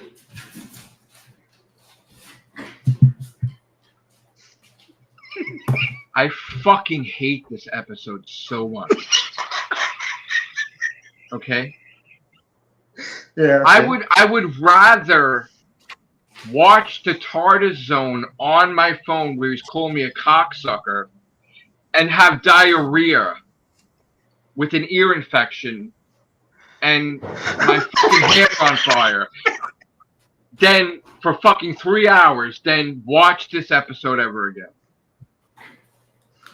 Okay. Okay? This episode is a fucking abomination. He's such an angry man. The moment that motherfucker stepped out of the camera and they had these fucking bastard Whovians out there, that he's a fucking TV show. Oh my god. Oh, but it's not even that. Oh, Jesus. Oh my god. So Fucking TV show. I got so angry. Like literally, I got so fucking mad, right? That my bones would be fucking cracking. This is insane. I saw this motherfucker with the scarf. I see this bitch with the. I was so fucking like hatred. It was incredible, right? Oh it was my god! It was like Here we go. It was give me a hot ass, put me in Crystal Lake. He's about to write book 14 on the spot. I will be more creative than Jason. Here we go. Book 14, people. Book 14 here. I love you, Shooty, but you're fucking getting into it, and you're like, fucking Now available at Barnes and Noble. What the Fuck by Joseph J. Capriccioso, now available on Audible. Why are they Moffat episodes? You can also Why is he fucking talking about Moffat? Thank you, Hayden. Thank you. Barnes and Noble, now available. Book 14. Now available in book 14. And then she's like, oh, the fucking shit leaked online. And I'm like, what? And then all sold out. Rest in peace, Doctor. It's canceled. Yeah. And the bitch at the end is like, oh, it's going to be a short run. It's going to be fucking canceled. May 24th. Oh, my Narrated by Stephen Fry. Book 14 is here, folks. And he is mad. The best is, you think that the companion's going to be a fuking ultra cunt the whole season. Oh my god, right? he said the C word. He said the C word. And then she's like, it's the Kumbaya, my lord. Kumbaya. Right? And she's like, I believe in you, doctor. I believe in you. And then it's like fucking the last of the Time Lords where they're fucking holding the candle in the concert and they're like he's having a seizure. I believe in you, doctor. And then he's like, and you know what comes next. And then it's like, You got to drink water. David Tennant is like fucking Jesus Christ, and he's got the Force, and he's control. I mean, fucking Star Wars. This is He's better than nothing like Star Perfect Wars. Wish. This is nothing like Perfect Wish, David Joe. Tennant's like and fucking Yoda, and I'm the Sith, and I'm the Time Lord, and then Master just shit his pants. Twists of Hate Part 2. And he's like, I am so these fucking people are like, she's like, and Belinda's like, I believe in you, Doctor. Even though all those sad things were true. I believe in you. I believe in you, Joe. I fucking I believe love in you. Fuck it that it's only episode 2 and it's our Sammy first believes. adventure. I'm not gonna be a cunt. I'm gonna be your Oh my God, fucking he said it bestie. again. He said it And again. I'm gonna fucking say, God, I Remember love those that big round man. bum cheeks we And had on this maybe episode before? I'll be the Sasha 55 that lasts. Because God. that's all bullshit that she's going to be You need the to take a breath, problematic Joe. companion. Because she's no Tegan Javanka. Now she was ready to whip out the tongue Oh my and God. say, "Hey man, Oh my I God. will make Oh, you this straight. is ladies I and will make gentlemen. you. I will make you straight, motherfucker." Oh my God. And it's This like, is so what? intense. Yeah. Book 14. Book 14. Now Book it's not 14, available. book 14, ladies and gentlemen. And then God, motherfucker's it's like still a going. pit. Then he goes, the best is Volume 2. he's got his fucking rings on, right? He's like, oh, I got some bi-regeneration energy. The moment I'm like, don't. He's like, I have it. I'm like, don't you fucking say it, you He fucking fucking prick. did it. Don't He you did. say Yeah, it. he did. Yeah. Regeneration energy. And I'm like, oh. What a twat. What an absolute Oh my twat. God. You turned it gay. Yeah, The he said it, he said regeneration energy is it. gay. The regeneration God. energy. Now it's no How longer dare you. regeneration energy. a bad Regeneration is gone. It's Bad man. bi-generation. Bad chuchi. Yeah. Bad chuchi. No more regeneration. It's bi-generation now. By generation. Regeneration is the Mavity now. Now it's bi-generation. Every regeneration is bi-generation. Wait for by exterminate from the Daleks. And then it's like I exterminate. I exterminate. And you know what? It gets Oh my God, the you gotta stop. episode You is can't. the episode is a 1. Oh my God. It took us Wanna 3 why- hours and 20 Wanna minutes know to why see the this episode's happen. a 1? The Yeah, please episode's a go. Do 1 it. Do it. because Shooty There Gat we go. was There we go. fucking Oh, body fuck. cracked Oh, against the shit. fucking wall Oh my like God. a motherfucking pincushion. Oh, how? Tell us. And the fucking thing's God. coming out of him like regeneration, and the Giddy thing with it. ding He's getting jiggy with ding it. oh the motherfucking ring, and then it's like and it's like and it's like and he's fucking dying, Ding. and I'm like Jesus. that gets a point. I Oh said my God. because this motherfucker's struggling and he's fucking squirming. Yeah. And it's like It's the loudest he laugh defied Belgium's gravity. ever heard. He defied gravity. Yeah. Motherfucker's in the air. Oh my God. The stunt guys are holding him up. His feet are dangling like a bitch, right? Like he's getting choked out by Michael Myers or something, or Jason. And he's like, There's been a murder in Staten Island, You people. saw the There's a murder in motherfucker. Staten Island. You saw Yeah, his, ladies and fucking gentlemen. his whole body was see-through. You saw his fucking heart. That's I'm like, awesome. oh, fuck. Keep going. Oh, Keep going. Yeah, fuck. yeah, true. You saw Nearly it, there, yeah. Joe. Nearly there. Keep going. Keep You going. got a 1. You got a 1. Yeah, okay. You get 2 more alright, minutes. okay. Let's get to 325. And on then a I run. said, Keep going. I said, of course, this motherfucker is not going to Oh, save yeah. anybody because he's fucking done. He's fucking done. That's because you cried, you fucking bitch. And then it's like, and then of course, who saves the day? The chain-smoking white guy. How bad was the acting from that projectionist? Well, it was not good. I Well, just not good. love my You know what? wife. You know what? You know what I got mad about? You know what I got mad about? No, I don't. They're talking nice to him in the diner. Yeah. They didn't talk to you nice in the past. No. They No. they In the cursed you 50s out. now. They cursed you out. They said N words. They said they would never talk Yeah. to them. Do you know Right. why though he was nice? Because he was gay. They Right. they don't make the gay guys mean. It's always That's just right. the straight The white guy, men the that guy are in the bad, diner isn't was it? gay. Right. Yeah, the guy in and the then it diner. was a woman who lost her son, so women can't be mean either, I guess. But I like that woman, but women are the meanest Ridiculous. people on earth. I know that. The episode. You know what it is horrible. too. It's like It's going down, Joe. It's a 0.5 now. It's just, Yeah, cool. it gets a 1. That's it. It gets a 1. Okay, that's generous. Okay, I'm going down to a 6. Love Monster 0. That gets a 1. Sammy's dropping too. Sammy's down, man. Right, 5 then. How did you get to a 9? A 9 is a high number. Yeah, but you A 9 is the whole speech from Sutek from Harbinger. That's it. That was like, Yeah, oh shit! yeah, right. I still watch this to this day. That whole scene, I love that scene. That scene when I she's give like, Knock Knock a 9. That was a great episode. that was which one? Knock Knock. knock knock. Yeah. Really? Do you like that one? No. No, You didn't like that one? I didn't give it a 9. I don't think There's something wrong with me, eh? I think I'm retarded. It was. Yeah. Do you remember I when don't there was like butt that- I don't cheeks like on that the because- screen? I don't like. Yeah, I know. I don't like that. I don't like that episode because she was bashing him, Bill. Yeah, but it was funny All because he was right. like, I don't "Yo, like that. grandpa," I and he don't- ordered nah. Chinese. Don't you Yeah, I remember? don't like that. That she was genuinely bashing him. I don't like that. I remember when he was like, "What is this? Little Mix."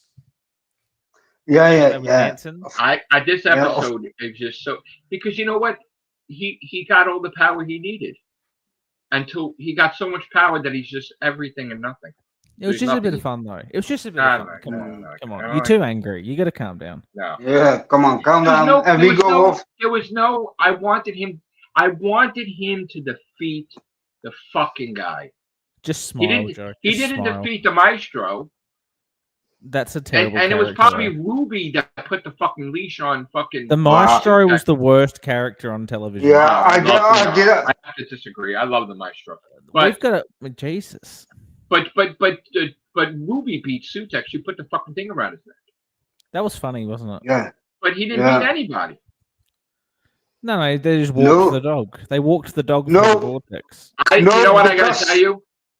That's the point where it went wrong because he should have never. Maybe should have been the dog like that, but then he Yeah. should have been the human part because that should have just been for show, Yeah. scaring the shit out of. But Jim Joe, Stewart. remember, this is Yeah. the guy who wrote the episode where the TARDIS pulled the Earth home with a cable wrapped around it. Yeah. And he- Yeah. That's true. Do you remember that? Didn't he write Love and Monsters also? Do you remember the creatures that were fighting in the fat suits dressed as politicians? Isn't that didn't he even write Love and Monsters? Yeah, he wrote Love and Monsters. Yeah. Yeah, and It was and what actually Channel Pup designed the monster. You know, Channel Pup. He was the kid who Yeah, designed the monster. I know the whole deal. I know that's Starry's best buddy. I know. Oh, is it? Yeah, I remember. Yeah. This. I remember. this I is- remember having an issue with him, but yeah, Channel Pup. But like, yeah, and then that ending scene. That was the whole. Of Love the and whole- Monsters, Yeah, Mm. where they have a love life. yeah, Yeah. on a- yeah, yeah. You Okay. sickos. No, he's Okay. sick. He's sick. Hey, For doing Elton was a class act. No, Russell T Davies is sick. Russell T. Elton's Davies coming because back. because that was supposed to be a kid's thing, and it's like Isn't there a, yeah, the I rest didn't of get his that. life, As a kid- Elton's I didn't gonna be get it as a getting kid, stuff. though. I didn't That was understand supposed that to when be I was a kid. supposed to be a kid's creation. Yeah. Yeah, but I thought they Yeah. just kissed. Who? I thought he kissed the cement. No, he gets unlimited. No, but as Whatever. a kid, I didn't know what that was. I just thought they Oh, would please, kiss. come on. That was Ah. dirty. That was disgusting. Russell is a filthy I- man. That was disgusting. That was disgusting. Yeah. Did Do you know it was a good episode? Yeah. Okay, guys. I'm thinking. A good episode. Just before we depart, you know, we want to end on a Turning high to the note. center of the toilet. That's That also, was a shit. Ah. that's also zero. That's stupid. Oh. That's a zero. Lodger. No. Those He's two a are zeros, brilliant and this is episode. a one. Lodger. Lodger. That's I like that. that's a It's two. awesome. Sophie. All right. Nah, I Oh, the like Lodger's that. a episode. 10. The Lodger is a 10. I love that episode. Ah, come on. Oh, Sammy, come on. Funny. Maybe, yeah, I don't know. It was funny. Sammy, you got to watch it right now. You got to put it on TV. The Lodger. I don't think Yeah, I don't think I could I watch have it this here. episode ever again. I don't think I could watch this episode ever again. Would you watch any of last season's episodes ever again? I've been. No. I've been. I watched that. I watched that. Yesterday I watched Dot and Bubble. It's a good one. I love that. Yeah. It's a bitsy teeny weeny. We need that. I just I can never watch this episode again. This Yeah. this was like worse than the Timeless Child. This is like someone getting a jar of AIDS and shoving it up your ass. Oh. It was that bad, wasn't it? I liked it. I don't think it was that bad. I don't think You're you just understand. mad. No, I don't think you understand the ramifications of this episode. Because here's the thing. Now, I'm going to ask you a question. Hit me. Those Whovians are alive, right? Yeah. So what does that mean? That means that Doctor Who's a television show, right? As long as the pantheon of gods are around, but once they kill them, then it'll be. Are we sure about that? Yeah. It's only Yeah. he made Slut. reality what he wanted it to Mrs. be. Slut. Mrs. Slut. Yeah. She made reality what she wanted it to be. So she made Yeah. a universe that can view the universe outside of the universe, essentially. Yeah. Yes. Absolutely Basically right. what is Absolutely. Don't overthink it, Joe. Don't overthink it. I fucking hate it. Yeah. You just That I understand. The motherfucker's sitting having tea, and it's like, oh, you don't like that episode? I was great standing on that morning. I almost had a heart attack. What's your favorite Oh, episode? I could not believe that was happening. I could not believe that was happening. That he's sitting there and they have the Doctor Who logo on the TV. I couldn't believe it. I can't believe weird. it. What's in it? I can't fucking believe it. I can't fucking believe this has happened. I kind of enjoyed it. I've got to be honest. Yeah, it was a very, very good episode. It's like I'm the sorry, doctor Joe. going. It's like the doctor going to the people. You know It what? was something I really different. don't hate you, motherfucker. It's something different, yes. You and the earth. And that's like him saying that. Like, I hate humans. I hate those motherfuckers, and I hate the earth. Fuck The you. children of Belgium loved it. They said, 10 out of 10. Joe. 10 out of 10. I have such fucking hate. My for future this. nephew told me in 25 years' Thank- time, I loved it. Thank you. Did you see Thank what you, I Aiden. posted? Did you see what I posted on Twitter? No. I said I was so upset I was going to go to church today. And I was gonna go pray to God to please give us better 2 episodes. You And got then I stained wanted from red meat to today. talk to the priest. I am gonna go to church though. Yeah. Next but- week's the okay. midnight sequel, isn't it? Oh, God. Yeah, the midnight sequence. Now I'm really worried. Yeah. What's going to happen Ooh. God, Is- I'm really is- worried. is Theres the midnight beast? I imagine that. We can't talk about that. I don't want you stop. No, we can't. Well, I can't talk about him. Go, No, because that's what we're talking about off air. We can't talk about that. yeah, go I love his off air videos. and I always watch his videos. No, he's great. This- Kid. Yeah. I always watch Yeah. his videos. I remember. You know, the funny He's- thing is, I remember when he was with Noel when I was encountered them, and he thought I was going against Noel. He went after me, and then it was pretty funny exchange. But no, he was on our show. He was on the Real Whovians. he's a good kid. He's He a just good- presents, he he's an presents the adult. news quite well. He's a good guy. Yeah. I'm very proud of him. Boy, 73. What's up, Charlie? K Rain, get it going. Let's do it.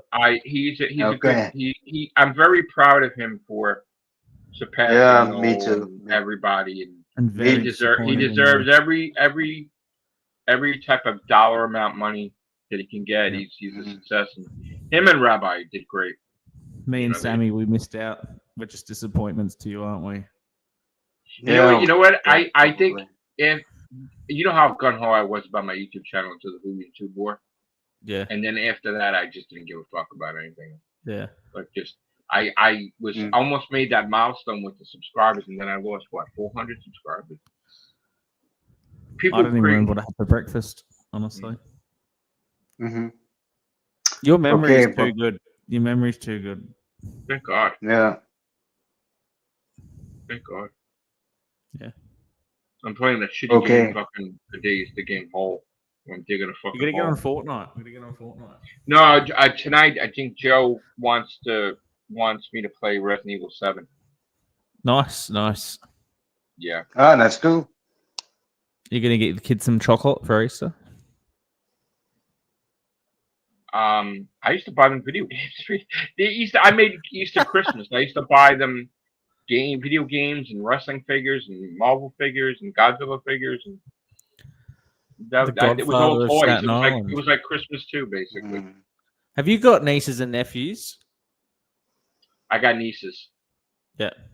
Yeah, I got my niece and my godchild. Yeah. You're a busy man. You're a busy man. No, my sister has two. My sister has 2 girls. I have 2 boys. There you go. Yeah. Okay. I know everybody wants to go. I'm sorry, Sam. All right. I held you guys up the whole time. All right. We'll find out if this is going to be banned because of the bum cheeks. The bum cheeks. Yeah. The bum. Better scroll back. The funniest episode ever put the camera, I reckon. We've done well. Yeah. We've done well. Yeah. I talked about everything but Doctor Who in this episode. Your book 14 that happened live was the best thing we've ever done, I reckon. Yeah, that's absolutely great. I think stories of my life was interesting to people. Yeah. Yeah. Is this still live?